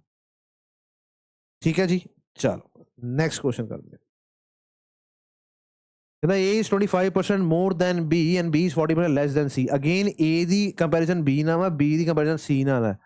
ਫਿਰ ਅੱਗੇ C is 30% more than D ਵੀ ਹੈ। what percent A is less than D। ਹੁਣ ਇੱਕ ਗੱਲ ਧਿਆਨ ਰੱਖੋ, ਮੈਨੂੰ ਨਾ A ਦਾ ਕੰਪੈਰੀਜ਼ਨ ਪੁੱਛ ਰਿਹਾ ਵਾ D ਤੋਂ, ਤੇ ਅਗਰ ਆਪਾਂ ਕੰਟੀਨਿਊਸ਼ਨ ਦੀ ਗੱਲ ਕਰੀਏ ਤਾਂ A ਦਾ ਕੰਪੈਰੀਜ਼ਨ B ਦੇ ਨਾਲ ਹੈ, B ਦਾ ਕੰਪੈਰੀਜ਼ਨ C ਦੇ ਨਾਲ ਹੈ, C ਦਾ ਕੰਪੈਰੀਜ਼ਨ D ਦੇ ਨਾਲ ਹੈ। ਕੰਟੀਨਿਊਸ਼ਨ ਜਿੱਦਾਂ ਮੈਂ ਦੱਸਿਆ, ਕੰਟੀਨਿਊਸ਼ਨ 'ਚ ਕੰਪੈਰੀਜ਼ਨ ਹੁੰਦਾ ਵਾ ਤਾਂ ਅਸੀਂ ਲਾਸਟ ਵਾਲੇ ਵੇਰੀਏਬਲ ਨੂੰ ਪਹਿਲਾਂ ਪਿਕ ਕਰਦੇ ਹਾਂ। ਸੋ D ਨੂੰ ਅਗਰ ਮੈਂ 100 ਮੰਨ ਲਿਆ, ਕੁਐਸਚਨ ਮੇਰਾ ਇਦਾਂ ਵੀ ਈਜ਼ੀ ਹੋ ਜਾਊਗਾ ਕਿ ਲਾਸਟ ਦੇ ਵਿੱਚ ਆਪਾਂ A ਨੂੰ ਕੰਪੇਅਰ ਕਰਨਾ ਵਾ D ਦੇ ਨਾਲ। ਸੋ A 100 ਤੋਂ ਜਿੰਨਾ ਵੀ ਘੱਟ ਜਾਂ ਜ਼ਿਆਦਾ ਹੋਇਆ ਉਨੇ % ਜਿਹੜਾ ਵਾ ਵੱਧ ਘੱਟ ਹੋਊਗਾ। ਠੀਕ ਹੈ, ਸੋ D ਨੂੰ ਮੰਨ ਲਿਆ ਮੈਂ 100। ਹੁਣ ਇੱਥੋਂ ਸੁਣੋ, ਲਾਸਟ ਸਟੇਟਮੈਂਟ ਸੁਣੋ, ਕਹਿੰਦਾ C is 30% more than D। C ਜਿਹੜਾ ਵਾ ਉਹ D ਤੋਂ 30% ਜ਼ਿਆਦਾ ਹੈ। 30% ਕਿੰਨਾ ਹੁੰਦਾ ਵਾ 30, ਜ਼ਿਆਦਾ ਹੈ ਤਾਂ ਇੱਥੇ ਹੋਊਗਾ 130। ਫਿਰ ਆਪਾਂ ਆ ਗਏ B ਤੇ C ਦਾ comparison. B is 40% less, B ਜਿਹੜਾ ਵਾ ਉਹ ਇਹਦੇ ਤੋਂ 40% ਘੱਟ ਹੈ। 40% ਕਿੰਨਾ ਹੁੰਦਾ, ਇਹਦਾ 10% ਹੁੰਦਾ ਵਾ 13। 40% ਨਿਕਾਲਣਾ ਹੋਵੇ ਤਾਂ 4 ਗੁਣਾ ਕਰ ਦਿਓ 10% ਦਾ। ਸੋ 13 ਦਾ ਡਬਲ 26, 26 ਡਬਲ 52, 52 ਘੱਟ ਹੈ ਇਹ ਤੋਂ। ਸੋ ਪਹਿਲਾਂ ਮੈਂ ਦੇਖੂੰਗਾ 30 ਘਟਾਇਆ ਤਾਂ 100 ਆ ਗਿਆ, ਫਿਰ ਮੈਂ 20 ਘਟਾਊਂਗਾ ਤਾਂ 80 ਆ ਗਿਆ, ਤੇ ਇੱਥੇ ਆਊਂਗਾ 78। ਕਿੰਨਾ ਆਊਂਗਾ 78। ਹੁਣ ਪਹਿਲੀ ਸਟੇਟਮੈਂਟ ਤੇ ਆ ਜਾਓ, ਕਹਿੰਦਾ A is 25% more than B। A ਜਿਹੜਾ ਵਾ ਉਹ B ਤੋਂ ਕਿੰਨਾ ਜ਼ਿਆਦਾ ਵਾ 25%, ਮਤਲਬ ਇਹਦਾ ਚੌਥਾ ਹਿੱਸਾ। 78 ਦਾ ਅੱਧਾ ਹੁੰਦਾ ਵਾ 39, ਤੇ 39 ਦਾ ਅੱਧਾ ਕਿੰਨਾ ਹੋਊਗਾ 19 ਸੋ ਅਗਰ ਮੈਂ ਇਹਦੇ ਵਿੱਚ 19.50 ਐਡ ਕਰ ਦੇਵਾਂ, ਇੰਨਾ ਜ਼ਿਆਦਾ ਹੈ। ਸੋ ਕਿੰਨਾ A ਕਿੰਨਾ ਹੋ ਜਾਊਗਾ, A ਹੋ ਜਾਊਗਾ 97.50। A ਕਿੰਨਾ ਹੋ ਜਾਊਗਾ 97.50। ਹੁਣ A ਜਿਹੜਾ ਵਾ ਉਹ D ਦੇ ਮੁਕਾਬਲੇ ਦੇ ਵਿੱਚ ਘੱਟ ਹੈ। ਕਿੰਨਾ ਘੱਟ ਹੈ 97.5 ਹੈ, ਤੇ ਘੱਟ ਕਿੰਨਾ ਵਾ 2.5। ਸੋ ਮੇਰਾ ਆਂਸਰ ਹੋਊਗਾ ਕਿੰਨੇ % ਘੱਟ ਹੈ 2.5% ਘੱਟ।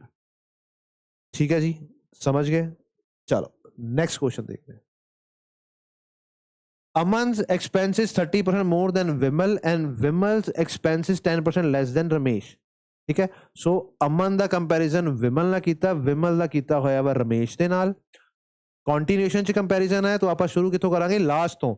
Vimal expenses 10% less than Raman. So Raman ਦਾ ਐਕਸਪੈਂਸ ਅਗਰ 100 ਹੈ ਤਾਂ ਵਿਮਲ ਦਾ 10% ਘੱਟ ਹੈ 90।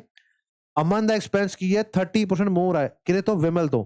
ਸੋ ਵਿਮਲ ਦਾ 10% ਕਿੰਨਾ ਹੋਊਗਾ ਐਕਸਪੈਂਸ 9 ਰੁਪਏ, 30% ਕਿੰਨਾ ਹੋਊਗਾ 27 ਰੁਪਏ, ਤਾਂ ਇੱਥੇ ਕਿੰਨਾ ਆ ਜਾਊਗਾ 117। ਐਕਸਪੈਂਸਿਸ ਆ ਗਏ ਰੇਸ਼ੋ ਫਾਰਮ ਦੇ ਵਿੱਚ, ਜਾਂ ਮੈਂ ਕਹੂੰਗਾ ਅਗਰ R 100 ਹੈ ਤਾਂ ਬਾਕੀ ਵੈਲਿਊਜ਼ ਆ ਗਈਆਂ। ਇਹਦਾ sum of their expenses is 6447। Total expenses ਇਹਨਾਂ ਦਾ ਜਿਹੜਾ ਸਮ ਹੈ ਉਹ 6447 ਹੈ। ਅਸੀਂ ਰੇਸ਼ੋ ਦਾ ਐਕਸਪੈਂਸ ਕੱਢ ਲੈਣੇ, ਕਿੰਨਾ ਵਾ ਰੇਸ਼ੋ ਦਾ, ਸੌਰੀ ਸਮ ਕੱਢ ਲੈਣੇ। ਚਲੋ ਉਹ ਮੈਨੂੰ ਪੁੱਛ ਰਿਹਾ ਵਾ ਕਿ ਅਮਨ ਦਾ ਐਕਸਪੈਂਸ ਦੱਸੋ ਕਿੰਨਾ ਵਾ। ਅਮਨ ਦਾ ਐਕਸਪੈਂਸ ਕਿੰਨਾ ਵਾ 117। ਕਿਹਦੇ ਵਿੱਚੋਂ ਇਹਨਾਂ ਨੂੰ ਪਲੱਸ ਕਰਾਂਗੇ 100 ਤੇ 90 190 ਇੱਥੇ 100 290 ਤਾਂ 307 ਆ ਗਿਆ ਮੇਰੇ ਕੋਲ ਕਿੰਨਾ ਆ ਗਿਆ 360 ਮੈਨੂੰ ਅਮਨ ਦਾ ਐਕਸਪੈਂਸ ਦੱਸਣਾ ਵਾ 307 ਟੋਟਲ ਦੇ ਵਿੱਚੋਂ ਤੇ ਟੋਟਲ ਪੈਸੇ ਕਿੰਨੇ ਆ 6447 6447 ਦਾ 117/307 ਪੁਆਇੰਟ ਕਰਨਾ ਹੁਣ ਇੱਕ ਗੱਲ ਧਿਆਨ ਦਿਓ ਇਹਦਾ 10ਵਾਂ ਮਲਟੀਪਲ ਕੀ ਹੋਊਗਾ ਇਹਦਾ 10ਵਾਂ ਮਲਟੀਪਲ ਕੀ ਹੋਊਗਾ 3070 ਮੈਂ ਇਹਦੀ ਕਟਿੰਗ ਇਹਦੇ ਨਾਲ ਕਰ ਰਿਹਾ ਵਾਂ ਇੱਕ ਵਾਰ 10ਵਾਂ ਮਲਟੀਪਲ ਹੋਰ ਦੇਖੀਏ ਤਾਂ ਕਿੰਨਾ ਹੋ ਜਾਊਗਾ ਇੱਥੇ ਆ ਗਿਆ 140 6140 ਆ ਗਿਆ ਹੁਣ ਦੇਖੋ 6140 ਤੋਂ ਇਹ ਨੰਬਰ ਜ਼ਿਆਦਾ ਹੈ 6140 ਤੋਂ ਨੰਬਰ ਕਿੰਨਾ ਜ਼ਿਆਦਾ ਪਿੱਛੇ 7 ਆ ਰਿਹਾ ਵਾ 7 1 ਜਾਂ 7 ਹੁੰਦਾ ਵਾ ਇਹਦਾ ਮਤਲਬ ਅਗਰ ਮੈਂ ਇੱਕ ਵਾਰ ਹੋਰ ਪੁੱਟ ਕਰ ਦਵਾਂ 307 ਇੱਥੇ ਕਿੰਨਾ ਆ ਗਿਆ 7 ਇੱਥੇ ਕਿੰਨਾ ਆ ਗਿਆ 4 4 6 ਇਹ ਆ ਗਿਆ 6447 ਆ ਗਿਆ ਇਹਦਾ ਮਤਲਬ 10 ਤੇ 10 20 ਤੇ 1 21 ਇਹਦੀ ਕਟਿੰਗ ਹੋਣੀ ਹੈ 21 ਦੇ ਨਾਲ ਹੁਣ 117 ਦੀ 21 ਨਾਲ ਮਲਟੀਪਲ ਕਿੱਦਾਂ ਕਰਦੇ 117 ਨੂੰ ਪਹਿਲਾਂ 10 ਨਾਲ ਮਲਟੀਪਲਾਈ ਕਰਾਂਗੇ ਤਾਂ ਕਿੰਨਾ ਆਊਗਾ 1170 ਫਿਰ 10 ਨਾਲ ਕਰਾਂਗੇ 1177 ਅਸੀਂ 21 ਨਾਲ ਕਰਨਾ ਸੀ ਮੈਂ 10 ਨਾਲ ਕੀਤਾ 10 ਨਾਲ ਕੀਤਾ 20 ਇੱਕ ਵਾਰ 117 ਹੋਰ ਲਿਖ ਦਿਓ ਹੁਣ ਮੇਰੇ ਆਪਸ਼ਨ 'ਚ ਯੂਨਿਟ ਡਿਜਿਟ 7 ਹੋਣਾ ਚਾਹੀਦਾ ਵਾ ਆਪਸ਼ਨ ਦੇ ਵਿੱਚ ਯੂਨਿਟ ਡਿਜਿਟ 7 ਜਿਹੜਾ ਵਾ ਇੱਕੋ ਹੀ ਆਪਸ਼ਨ ਦੇ ਵਿੱਚ ਹੈ 2457 ਇੱਥੇ ਆਪਾਂ ਦੇਖ ਲੈਂਦੇ ਸਾਡੇ ਕੋਲ 2457 ਬਣ ਗਿਆ ਠੀਕ ਹੈ ਜੀ ਸਮਝ ਗਏ ਚਲੋ ਨੈਕਸਟ ਕੁਐਸਚਨ ਦੇਖਦੇ ਹਾਂ ਦੇਖੋ ਜਿੰਨੇ ਮੈਂ ਕਨਸੈਪਟਸ ਕਰਵਾ ਰਿਹਾ ਇਹ ਤੋਂ ਬਾਹਰ ਕੁਝ ਨਹੀਂ ਆਊਗਾ ਅਗਰ ਇਹਨਾਂ ਦੀ ਅੰਡਰਸਟੈਂਡਿੰਗ ਤੁਹਾਡੀ ਬਣ ਗਈ ਤਾਂ ਮੈਥਸ ਦੇ ਪੇਪਰ 'ਚ ਤੁਹਾਡੇ 20 ਚੋਂ 20 ਜਾਂ 25 ਚੋਂ 25 ਡਿਪੈਂਡਿੰਗ ਅਪਨ ਕਿਹੜਾ ਪੇਪਰ ਤੁਸੀਂ ਦੇ ਰਹੇ ਹੋ ਤੁਹਾਡੇ ਨੰਬਰ ਜਿਹੜੇ ਆ ਫੁੱਲ ਆਉਂਗੇ A is 190% of B ਇਹਦਾ ਮਤਲਬ ਕੀ ਹੈ ਕਿ B ਅਗਰ 100 ਹੈ ਤਾਂ A ਕਿੰਨਾ ਹੋ ਜਾਊਗਾ 190% 190 ਲਿਖਤਾ then B is what percent of A plus B B ਜਿਹੜਾ ਵਾ ਉਹ ਕਿੰਨੇ ਪਰਸੈਂਟ ਹੈ ਕਿਹਦਾ A plus B the 190 plus 100 is 290 ਆ ਪੁੱਛਿਆ ਹੋਇਆ ਵਾ ਹੁਣ ਇੱਕ ਗੱਲ ਆਪਾਂ ਧਿਆਨ ਨਾਲ ਦੇਖੀਏ ਤਾਂ ਜੇ ਤੁਸੀਂ 100 ਨਾਲ ਮਲਟੀਪਲਾਈ ਕਰਨਾ 1000 ਨੂੰ ਕਰ ਦਿਓ 29 ਦੇ ਨਾਲ ਅਗਰ ਤੁਹਾਨੂੰ 29 ਦੀ ਫ੍ਰੈਕਸ਼ਨ ਨਹੀਂ ਆਉਂਦੀ 29 ਨੂੰ ਆਪਾਂ 3 ਨਾਲ ਕਰਾਂਗੇ ਤਾਂ ਸਾਡੇ ਕੋਲ ਕਿੰਨਾ ਆ ਜਾਊਗਾ 87 ਇੱਥੇ ਬਚ ਗਿਆ 13 130 ਹੁਣ 3 ਦੇ ਟੇਬਲ 'ਚ 4 ਕਰਾਂਗੇ ਮਤਲਬ 30 ਦੇ ਟੇਬਲ 4 ਕਰਾਂਗੇ ਤਾਂ 120 ਹੁੰਦਾ ਵਾ ਸੋ ਇੱਥੇ ਮੇਰੇ ਕੋਲ 4 ਦੇ ਟੇਬਲ 'ਚ ਆਊਗਾ ਸੋ ਮੇਰਾ ਆਨਸਰ ਹੈ 34 ਵਾਲਾ ਆਨਸਰ ਕਿੰਨਾ ਵਾ 34 ਵਾਲਾ ਸੋ ਮੇਰਾ ਆਨਸਰ ਹੋਊਗਾ ਇਹ ਵਾਲਾ ਠੀਕ ਹੈ ਜੀ ਸਮਝ ਗਏ ਪੂਰਾ ਆਨਸਰ ਨਹੀਂ ਨਿਕਾਲਣਾ ਹੁੰਦਾ ਅਗਰ ਆਪਸ਼ਨਸ ਮੈਨੂੰ ਦੂਰ ਦੂਰ ਨਜ਼ਰ ਆ ਰਹੇ ਆ ਤਾਂ ਮੈਂ ਦੇਖੂੰਗਾ ਕਿ ਮੇਰਾ ਆਨਸਰ ਕਿਹਦੇ ਨਾਲ ਮੈਚ ਕਰ ਰਿਹਾ ਵਾ ਉਹੀ ਸਾਡਾ ਆਨਸਰ ਹੋਊਗਾ ਨੈਕਸਟ ਕੁਐਸਚਨ ਕਰਦੇ ਹਾਂ The Rama has rupees M with her and her friend Chanda has rupees C with her. So Rama को कितने पैसे है M ते Chanda को है C. Rama spends 12% of her money. So Rama कितने पैसे spend कर रहा है expense कितना कर रहा है 12% of M. या मैं लिख सकता हूँ कि 12/100 M. इतने पैसे ठीक है ऐसे निकाल लिया आंसर कितना वा ए परसेंटेज सी 12% M दा ते Chanda also spend same amount as Rama did Chanda कितने पैसे खर्च रही है चंदा खर्च रही है कितने 12/100 M इन्ने रुपीस देखो ਇਹਦਾ मतलब पता की है मान के चलते हैं कि ਇੱਥੇ A ਸੀਗਾ ਇੱਥੇ B ਸੀਗਾ ਇਹਦੀ ਸੈਲਰੀ ਸੀਗੀ ਇਹਦੇ ਕੋਲ ਮਤਲਬ 1000 ਰੁਪਇਆ ਵਾ ਤਾਂ ਇਹਦੇ ਕੋਲ ਹੈਗਾ ਵਾ 2000 ਰੁਪਇਆ ਤਾਂ ਮੈਂ ਕਹਿਤਾ ਕਿ ਇਹਨੇ ਨਾ 10% ਖਰਚਾ ਕੀਤਾ ਵਾ ਹੁਣ 10% ਖਰਚਾ ਕਿੰਨਾ ਆਂਦਾ ਪਿਆ 100 ਰੁਪਇਆ ਖਰਚਾ ਉਹ ਕਹਿੰਦੇ ਓਨਾ ਹੀ ਖਰਚਾ ਇਹਨੇ ਕੀਤਾ ਵਾ ਤਾਂ ਇਹਨੇ 10% ਨਹੀਂ ਇਹਨੇ 100 ਰੁਪਇਆ ਖਰਚਾ ਕੀਤਾ ਵਾ ਠੀਕ ਹੈ ਸੇਮ ਅਮਾਉਂਟ ਗਿਆ ਉਹਨੇ ਸੋ ਅਗਰ ਇਹਨੇ 12% ਆਫ M ਖਰਚ ਕੀਤਾ ਇਹਨੇ ਵੀ 12% ਆਫ M ਖਰਚ ਕੀਤਾ ਵਾ ਕੁਐਸਚਨ ਹੈ ਕਿ what percentage of money did Chanda spend ਆਪਣੇ ਪੈਸੇ ਦਾ ਕਿੰਨਾ ਪੈਸਾ ਇਹਨੇ ਖਰਚਤਾ ਇਹਨੇ ਕਿੰਨਾ ਖਰਚਤਾ 12/100 M ਕਿਹਦੇ ਵਿੱਚੋਂ ਆਪਣੇ ਪੈਸੇ ਦੇ ਆਪਣੇ ਪੈਸੇ ਕਿਹੜਾ ਉਹਨਾਂ ਦੇ ਆਪਣੇ ਪੈਸੇ ਕਿਹੜੇ ਇਹਦੇ ਕੋਲ ਚੰਦਾ ਦੇ C ਮੈਨੂੰ ਕੀ ਆ ਗਿਆ 12/100 M/C 12/100 M/C ਇੰਨੇ ਪੈਸੇ ਦਾ ਖਰਚ ਕੀਤਾ ਪਰਸੈਂਟੇਜ ਨਿਕਾਲਣ ਲਈ ਕੀ ਉਹਨੇ ਮੈਨੂੰ ਪੁੱਛਿਆ ਵਟ ਪਰਸੈਂਟੇਜ ਲਈ ਮੈਂ 100 ਨਾਲ ਮਲਟੀਪਲਾਈ ਕਰਦਾ ਵਾਂ ਇੱਥੇ ਵੀ 100 ਨਾਲ ਮਲਟੀਪਲਾਈ ਕਰੂੰਗਾ 100 ਨਾਲ 100 ਕੈਂਸਲ ਹੋ ਗਿਆ ਮੇਰਾ ਆਨਸਰ ਕਿੰਨਾ ਆ ਗਿਆ 12 M/C 12 M/C ਜੋ ਕਿ C ਆਪਸ਼ਨ ਠੀਕ ਹੈ ਜੀ ਲੱਗੀ ਗੱਲ ਸਮਝ ਚਲੋ ਨੈਕਸਟ ਕੁਐਸਚਨ ਦੇਖਦੇ ਹਾਂ ਦੇਖੋ ਇੱਥੇ ਮੈਂ ਚੀਜ਼ ਕੀ ਮੈਂ C ਨਾਲ ਕਿਉਂ ਡਿਵਾਈਡ ਕੀਤਾ ਕਿਉਂਕਿ ਉਹਨੇ ਇੰਨੇ ਰੁਪਏ ਖਰਚ ਕੀਤੇ ਤੇ ਕਿਹਦੇ ਤੋਂ ਪਰਸੈਂਟੇਜ ਨਿਕਾਲਣੀ ਹੈ ਆਪਣੇ ਪੈਸੇ ਤੋਂ ਆਪਣੇ ਪੈਸੇ ਕਿਹੜੇ ਉਹਦੇ ਚੰਦਾ ਦੇ C into 100 ਕਰਾਂਗੇ ਤਾਂ ਪਰਸੈਂਟੇਜ ਆ ਜਾਊਗੀ ਠੀਕ ਹੈ ਜੀ ਚਲੋ ਨੈਕਸਟ ਟੌਪਿਕ ਹੈ ਚੇਂਜ ਇਨ ਰੇਸ਼ੋ ਪਰਸੈਂਟੇਜ ਚੇਂਜ ਇਨ ਰੇਸ਼ੋ ਕਈ ਵਾਰ ਕੀ ਹੁੰਦਾ ਰੇਸ਼ੋ ਦੇ ਵਿੱਚ ਉਹ ਪਰਸੈਂਟੇਜ ਦਾ ਚੇਂਜ ਦੱਸਦਾ ਵਾ ਉਹਦੇ ਕੁਐਸਚਨ ਹੈ ਤੁਹਾਡੇ ਪੰਜਾਬ 'ਚ ਵੀ ਆਉਂਦੇ SSC 'ਚ ਵੀ ਆਉਂਦੇ ਆ ਕਹਿੰਦਾ ਕਿ expenses on rice fish and oil of a family are in the ratio 12:17:3. ठीक है, खर्चा दसिया होया वो कहता price of these article increased by 20% respectively. ਜਿਹੜਾ ਰਾਈਸ ਦਾ ਪ੍ਰਾਈਸ ਹੈ ਇਹ 20% ਤੋਂ ਵੱਧ ਗਿਆ, ਫਿਸ਼ ਜੋ ਹੈ ਉਹ 30% ਤੋਂ, ਤੇ ਜਿਹੜਾ ਆਇਲ ਹੈ ਉਹ 50% ਤੋਂ। ਉਹ ਮੈਨੂੰ ਕਹਿ ਰਿਹਾ ਕਿ total expense of the family is article increase by, total expense ਕਿੰਨਾ ਇਨਕਰੀਜ਼ ਕੀਤਾ। ਦੇਖੋ ਪਹਿਲਾਂ ਐਕਸਪੈਂਸ ਕਿੰਨਾ ਸੀ, ਪਹਿਲਾਂ ਤਾਂ ਉਹ ਗਿਣ ਲਈਏ, 17 3 20 ਤੇ 30 32, ਪਹਿਲਾਂ ਸੀ 32 ਰੁਪਏ, ਹੁਣ ਇਨਕਰੀਜ਼ ਕਿੰਨਾ ਹੋਇਆ ਇਹਦਾ 20%। ਦੇਖੋ ਆਪਾਂ ਇੱਥੋਂ ਹੀ ਨਿਕਾਲਾਂਗੇ ਆਂਸਰ, ਕਿਸੇ ਵੀ ਨੰਬਰ ਦਾ 10% ਨਿਕਾਲਣਾ ਹੋਵੇ ਰਾਈਟ ਸਾਈਡ ਤੋਂ ਇੱਕ ਨੰਬਰ ਛੱਡ ਕੇ ਡਾਟ ਲਗਾ ਦਿਓ। 12 ਦਾ 10% ਹੁੰਦਾ 1.2, ਉਹਨੇ ਮੈਨੂੰ 20% ਪੁੱਛਿਆ ਵਾ, ਸੋ 1.2 1.2 ਇਜ਼ 2.5 2.4, ਸੋ ਮੈਂ ਲਿਖੂੰਗਾ 2.4 ਪਲੱਸ 30%, ਇਹਦਾ 1% ਕਿੰਨਾ 10% ਕਿੰਨਾ ਹੁੰਦਾ 1.7, ਸੋ 30% ਕਿੰਨਾ ਹੋਊਗਾ 17 ਨੂੰ 3 ਨਾਲ ਮਲਟੀਪਲਾਈ ਕਰੀਏ ਤਾਂ 51 ਆਉਂਦਾ 51, ਤੇ ਹੈ ਨਾ 5.1, ਤੇ ਇਹਦਾ 50% 3 ਦਾ ਅੱਧਾ ਕਿੰਨਾ ਹੁੰਦਾ ਵਾ 1.5। ਮੇਰੇ ਕੋਲ ਕੀ ਨੰਬਰ ਆਊਗਾ, ਦੇਖੋ 2 ਤੇ 5 7 ਤੇ 1 8, 4 5 ਤੇ 1 6 ਜਾਂ 10, ਸੋ ਮੇਰਾ ਆਂਸਰ ਆ ਜਾਣਾ ਵਾ 9/32। ਕੀ ਆਂਸਰ ਆ ਜਾਣਾ ਵਾ 9/32। ਤੁਸੀਂ ਧਿਆਨ ਨਾਲ ਦੇਖੋ ਮੇਰੇ ਨੰਬਰਸ ਬਹੁਤ ਦੂਰ ਦੂਰ ਹੈ, 14 7 56 28। ਹੁਣ ਅਗਰ ਮੈਂ ਦੇਖੋ ਇਹਨੂੰ 100 ਨਾਲ ਮਲਟੀਪਲਾਈ ਨਹੀਂ ਕਰਦੇ, ਆਪਾਂ ਕੀ ਕਰਦੇ ਧਿਆਨ ਨਾਲ ਦੇਖਿਓ, ਪਰਸੈਂਟੇਜ ਦਾ ਮਤਲਬ ਹੁੰਦਾ ਵਾ ਪਰ 100। ਹੁਣ ਦੇਖੋ ਇਹਨੂੰ 100 ਬਣਾਉਣਾ, 100 ਦੇ ਕਲੋਜ਼ ਲੈ ਕੇ ਜਾਣਾ ਤਾਂ ਮੈਂ 3 ਨਾਲ ਮਲਟੀਪਲਾਈ ਕਰੂੰਗਾ, ਇੱਥੇ ਵੀ 3 ਨਾਲ ਮਲਟੀਪਲਾਈ ਕਰਦੇ, ਇੱਥੇ ਆ ਗਿਆ 27, ਇੱਥੇ ਕਿੰਨਾ ਆ ਗਿਆ 96, ਮਤਲਬ ਥੋੜਾ ਜਿਹਾ ਨੰਬਰ ਹੋਰ ਵਧਾਵਾਂਗੇ ਤਾਂ ਮੇਰਾ ਆਂਸਰ ਆ ਜਾਊਗਾ, ਇਹ ਵੀ ਥੋੜਾ ਨੰਬਰ ਵੱਧ ਜਾਊਗਾ, ਤਾਂ 27 ਦੇ ਕਲੋਜ਼ ਨੰਬਰ ਜਿਹੜਾ 27 ਤੋਂ ਜ਼ਿਆਦਾ ਹੈ ਉਹ ਮੇਰਾ ਆਂਸਰ ਹੋਊਗਾ, ਜਿਹੜਾ ਕੀ ਹੈ 28 1/8। ਬਾਕੀ ਸਾਰੇ ਆਪਸ਼ਨ ਜਿਹੜੇ ਹੈ 27 ਤੋਂ ਉੱਪਰ ਇੱਕੋ ਹੀ ਆਪਸ਼ਨ ਹੈ 28 56 ਬਹੁਤ ਦੂਰ ਹੈ। ਨਹੀਂ ਤਾਂ ਤੁਸੀਂ ਕੀ ਕਰ ਸਕਦੇ ਹੋ, ਫਿਰ 900/32 ਜਿਹੜਾ ਵਾ, ਸੌਰੀ 900 ਨਹੀਂ, ਹਾਂ 900/32 ਜੋ ਹੈ ਤੁਸੀਂ ਆਂਸਰ ਨਿਕਾਲਣਾ। ਇਹ ਤੁਹਾਡਾ ਆਂਸਰ ਜਿਹੜਾ ਵਾ ਇਹ ਨਾ ਮੈਚ ਕਰ ਜਾਊਗਾ, 2 ਜਾਂ 64 ਤੇ 8 ਨਾ ਆਊਗਾ ਇੱਥੇ, ਠੀਕ ਹੈ ਜੀ, ਇਹ ਕੀ ਆ ਜਾਊਗਾ 8 ਦਾ ਆ ਜਾਊਗਾ,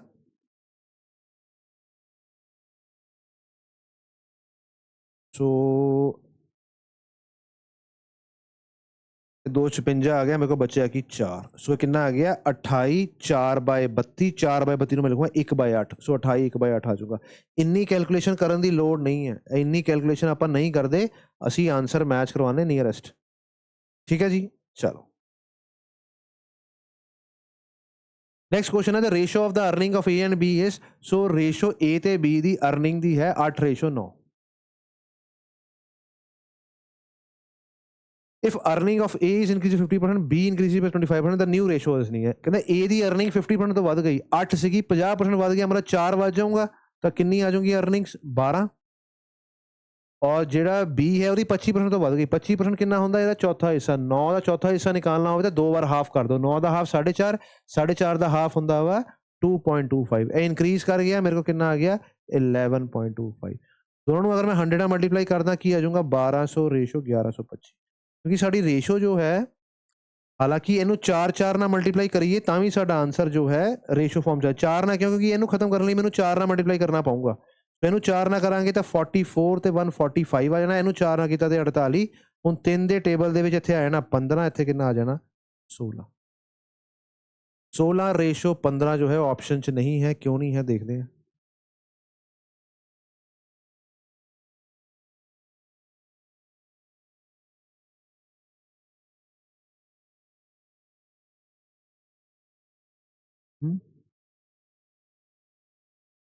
ਚਾਰ ਨਾਲ ਅਗਰ ਮਲਟੀਪਲਾਈ ਕਰਾਂਗੇ ਤਾਂ 44 ਆਊਗਾ, ਤੇ ਇਹਨੂੰ 4 ਨਾਲ ਮਲਟੀਪਲਾਈ ਕਰਾਂਗੇ ਤਾਂ 145 ਵੀ ਆਊਗਾ, ਇਹਨੂੰ 4 ਨਾਲ ਕਰਾਂਗੇ ਤਾਂ 48 ਆਊਗਾ।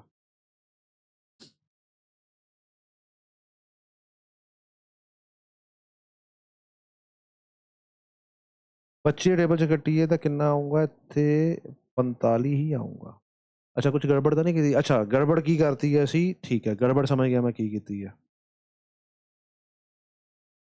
ਉਹ ਕਹਿ ਰਿਹਾ ਵਾ ਕਿ ਅਰਨਿੰਗ ਆਫ A ਇਨਕਰੀਜ਼ਸ ਬਾਈ 50%, ਜੋ ਕਿ ਆਪਾਂ ਵਧਾਤੀ, ਤੇ B ਦੀ ਅਰਨਿੰਗ ਡਿਕਰੀਜ਼ ਕਰ ਗਈ ਹੈ 25% ਤੋਂ, 25% ਨੰਬਰ ਤਾਂ ਸੇਮ ਸੀਗਾ, ਕੀ ਸਾਡੇ ਕੋਲ ਆ ਗਿਆ 2.25, ਇਹ ਘਟਾਣੀ ਹੈ, ਸੋ 9 ਚੋਂ 2 ਗਏ 7, ਇੱਥੇ ਆ ਜਾਣਾ 675, ਕਿੰਨਾ ਆ ਜਾਣਾ ਵਾ 675। ਹੁਣ ਇਹਦੀ ਕਟਿੰਗ ਆਪਾਂ ਕਰਨੀ ਹੈ, ਠੀਕ ਹੈ ਜੀ। ਅਗੇਨ ਇਹਨੂੰ ਆਪਾਂ 4 ਨਾਲ ਮਲਟੀਪਲਾਈ ਕਰਾਂਗੇ ਤਾਂ ਡੈਸੀਮਲ ਖਤਮ ਹੋ ਜਾਂਦਾ ਵਾ, ਠੀਕ ਹੈ।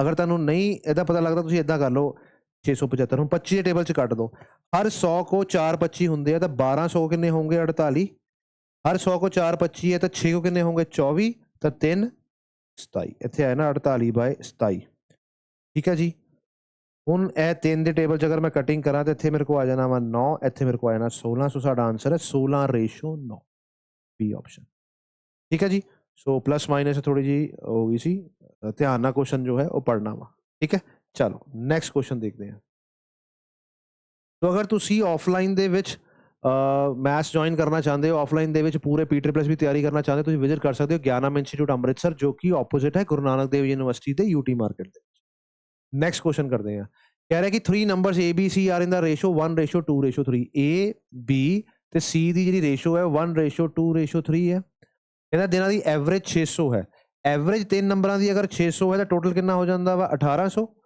ਹੁਣ ਧਿਆਨ ਨਾਲ ਦੇਖੋ ਕਿ 1800 ਟੋਟਲ ਹੈ ਕਿਹਦਾ 3 2 5 ਤੇ 6 ਦਾ 6 ਨੰਬਰਾਂ ਦਾ ਟੋਟਲ ਹੈ 1800 ਇੱਕ ਨੰਬਰ ਦਾ ਟੋਟਲ ਕਿੰਨਾ ਹੋਊਗਾ 300 2 ਦਾ ਕਿੰਨਾ ਹੋਊਗਾ 600 ਤੇ 3 ਦਾ ਕਿੰਨਾ ਹੋਊਗਾ 900 तो एक नंबर की वैल्यू कितनी है 300 सो अगर मैं इतने 300 ना मल्टीप्लाई करा तो मेरा नंबर कितना आ गया 300 इतने 300 ना करांगे तो कितना आ जाऊंगा 600 इतने 300 ना करांगे तो कितना आ जाऊंगा 900 ठीक है 3 नंबर आ गए 9 6 15 3 18 1800 टोटल आ गया कहता if A is increase by 10% अगर ए ਨੂੰ 10% ਤੋਂ इंक्रीज करांगे तो कितना आ जाऊंगा 330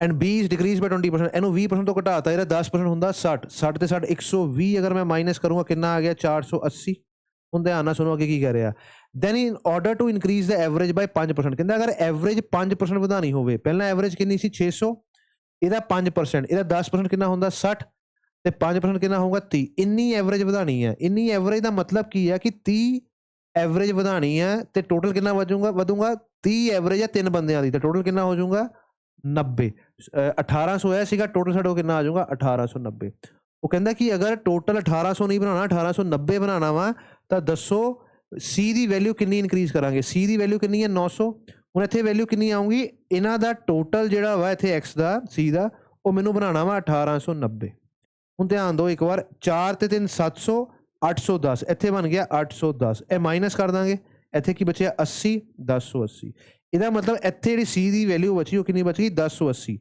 ਪਹਿਲਾਂ 900 ਸੀਗੀ ਹੁਣ ਹੋ ਗਈ 1080 ਕਿੰਨਾ ਇਨਕਰੀਜ਼ ਹੋ ਗਿਆ 180 ਕਿਹਦੇ ਉੱਤੇ 900 ਦੇ ਹੁਣ ਆਪਾਂ ਪਰਸੈਂਟੇਜ ਕੱਢਣਾ ਵਾ 9 ਦਾ 10% ਕਿੰਨਾ ਹੁੰਦਾ 900 ਦਾ 10% ਕਿੰਨਾ ਹੁੰਦਾ 90 10% 90 ਹੈ ਉੱਪਰ ਕੀ ਲਿਖਿਆ 180 ਇਹਦਾ ਮਤਲਬ ਆਨਸਰ ਹੈ 20% ਕਿੰਨਾ ਆਨਸਰ ਹੈ 20%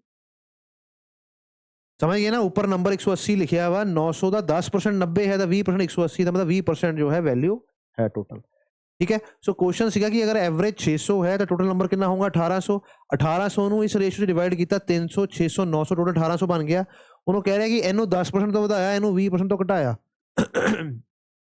10% ਤੋਂ ਵਧਾਉਣ ਦਾ ਮਤਲਬ 330 20% ਤੋਂ ਘਟਾਉਣ ਦਾ ਮਤਲਬ ਹੋ ਗਿਆ 480 ਇਹਨਾਂ ਦਾ ਸਮ ਕੀਤਾ ਤੇ 1810 ਬਣ ਗਿਆ ਨਵਾਂ ਜਿਹੜਾ ਐਵਰੇਜ ਹੈ ਉਹ 5% ਜ਼ਿਆਦਾ ਵਾ ਮਤਲਬ ਕਿੰਨੀ 630 ਹੈ ਕਿੰਨੀ ਹੈ 630 ਹੈ 3 ਨੰਬਰ ਦੀ ਸੋ 3 ਨਾਲ ਮਲਟੀਪਲਾਈ ਕਰਾਂਗੇ ਤਾਂ ਕਿੰਨਾ ਆਊਗਾ 1890 ਹੁਣ ਸਮ ਬਣਾਉਣਾ 1890 ਸੋ NO plus C ਨੂੰ ਮਿਲਾ ਕੇ 1890 ਹੋਣਾ ਚਾਹੀਦਾ ਵਾ 1890 ਚੋਂ ਮੈਂ ਆਹ ਦੋ ਨੰਬਰ ਜਿਹੜੇ ਮਾਈਨਸ ਕਰਤੇ 810 ਬਚਿਆ ਕਿੰਨਾ 1080 ਉਹ ਪੁੱਛ ਰਿਹਾ ਕਿ C ਨੰਬਰ ਕਿੰਨੇ ਪਰਸੈਂਟੇਜ ਤੋਂ ਵੱਧ ਗਿਆ ਪਹਿਲਾਂ 900 ਸੀਗਾ ਹੁਣ 1080 ਹੋ ਗਿਆ 20% ਤੋਂ ਵੱਧ ਗਿਆ ਠੀਕ ਹੈ ਜੀ ਚਲੋ नेक्स्ट क्वेश्चन देखते हैं the salaries of X Y and Z are in the ratio 4:3:5 and the salaries are increased by 20 30 and 10% respectively then what is the ratio of the increased salary पहली सैलरी कितनी बढ़ गई 20% तो 4 ਦਾ 10% ਹੁੰਦਾ ਵਾ 0.4 0.4 ਤੇ 0.4 0.8 ਨਵੀਂ ਰੇਸ਼ੋ ਕੀ ਬਣ ਜਾਊਗੀ 4.8 3 ਨੂੰ ਵਧਾਉਣਾ ਵਾ 10% ਤੋਂ ਸੌਰੀ 3 ਨੂੰ ਤਾਂ 3 ਦਾ 10% ਹੁੰਦਾ ਵਾ 0.3 ਸੋ 0.3 ਅਗਰ ਮੈਂ ਐਡ ਕੀਤਾ ਕਿੰਨਾ ਆ ਗਿਆ 3.3 ਸੋ ਇਹ ਦੋਨੋਂ ਆ ਗਏ ਰੇਸ਼ੋ ਫਾਰਮ 'ਚ ਨੈਕਸਟ ਹੈ 30% ਇਹਦਾ 10% ਹੈ 0.5 0.5 plus 0.5 plus 0.5 ਕਿੰਨਾ ਵੱਧ ਜਾਣਾ ਵਾ 1.5 ਵੱਧ ਜਾਣਾ ਵਾ ਸੋ 1.5 ਵਧਾਉਣਾ ਕਿੰਨਾ ਹੋ ਗਿਆ 6.5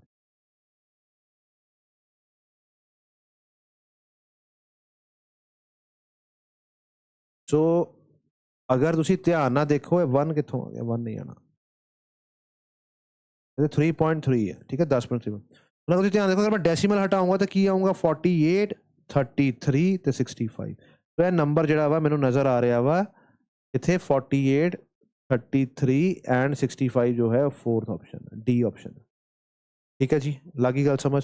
ਸੋ ਰੇਸ਼ੋ ਨੂੰ ਜਦੋਂ ਪਰਸੈਂਟੇਜ ਚੇਂਜ ਕਰਨਾ ਹੁੰਦਾ ਵਾ, ਅਗਰ ਤੁਹਾਡਾ ਪੈਨ ਪੇਪਰ ਬੇਸਡ ਹੈ ਤਾਂ ਕੁਐਸਚਨ ਪੇਪਰ ਦੇ ਉੱਪਰ ਹੀ ਕਰ ਦਿਓ, ਸਕਰੀਨ ਬੇਸਡ ਪੇਪਰ ਹੈ ਤਾਂ ਸਿੱਧਾ ਅਸੀਂ ਇਨਕਰੀਜ਼ ਕਰਕੇ ਵੈਲਿਊਜ਼ ਲਿਖੀ ਦੀਆਂ ਵਾ, ਮਤਲਬ ਆਹ ਵਾਲੀ ਵੈਲਿਊਜ਼ ਲਿਖੀ ਦੀਆਂ ਵਾ ਸਿਰਫ।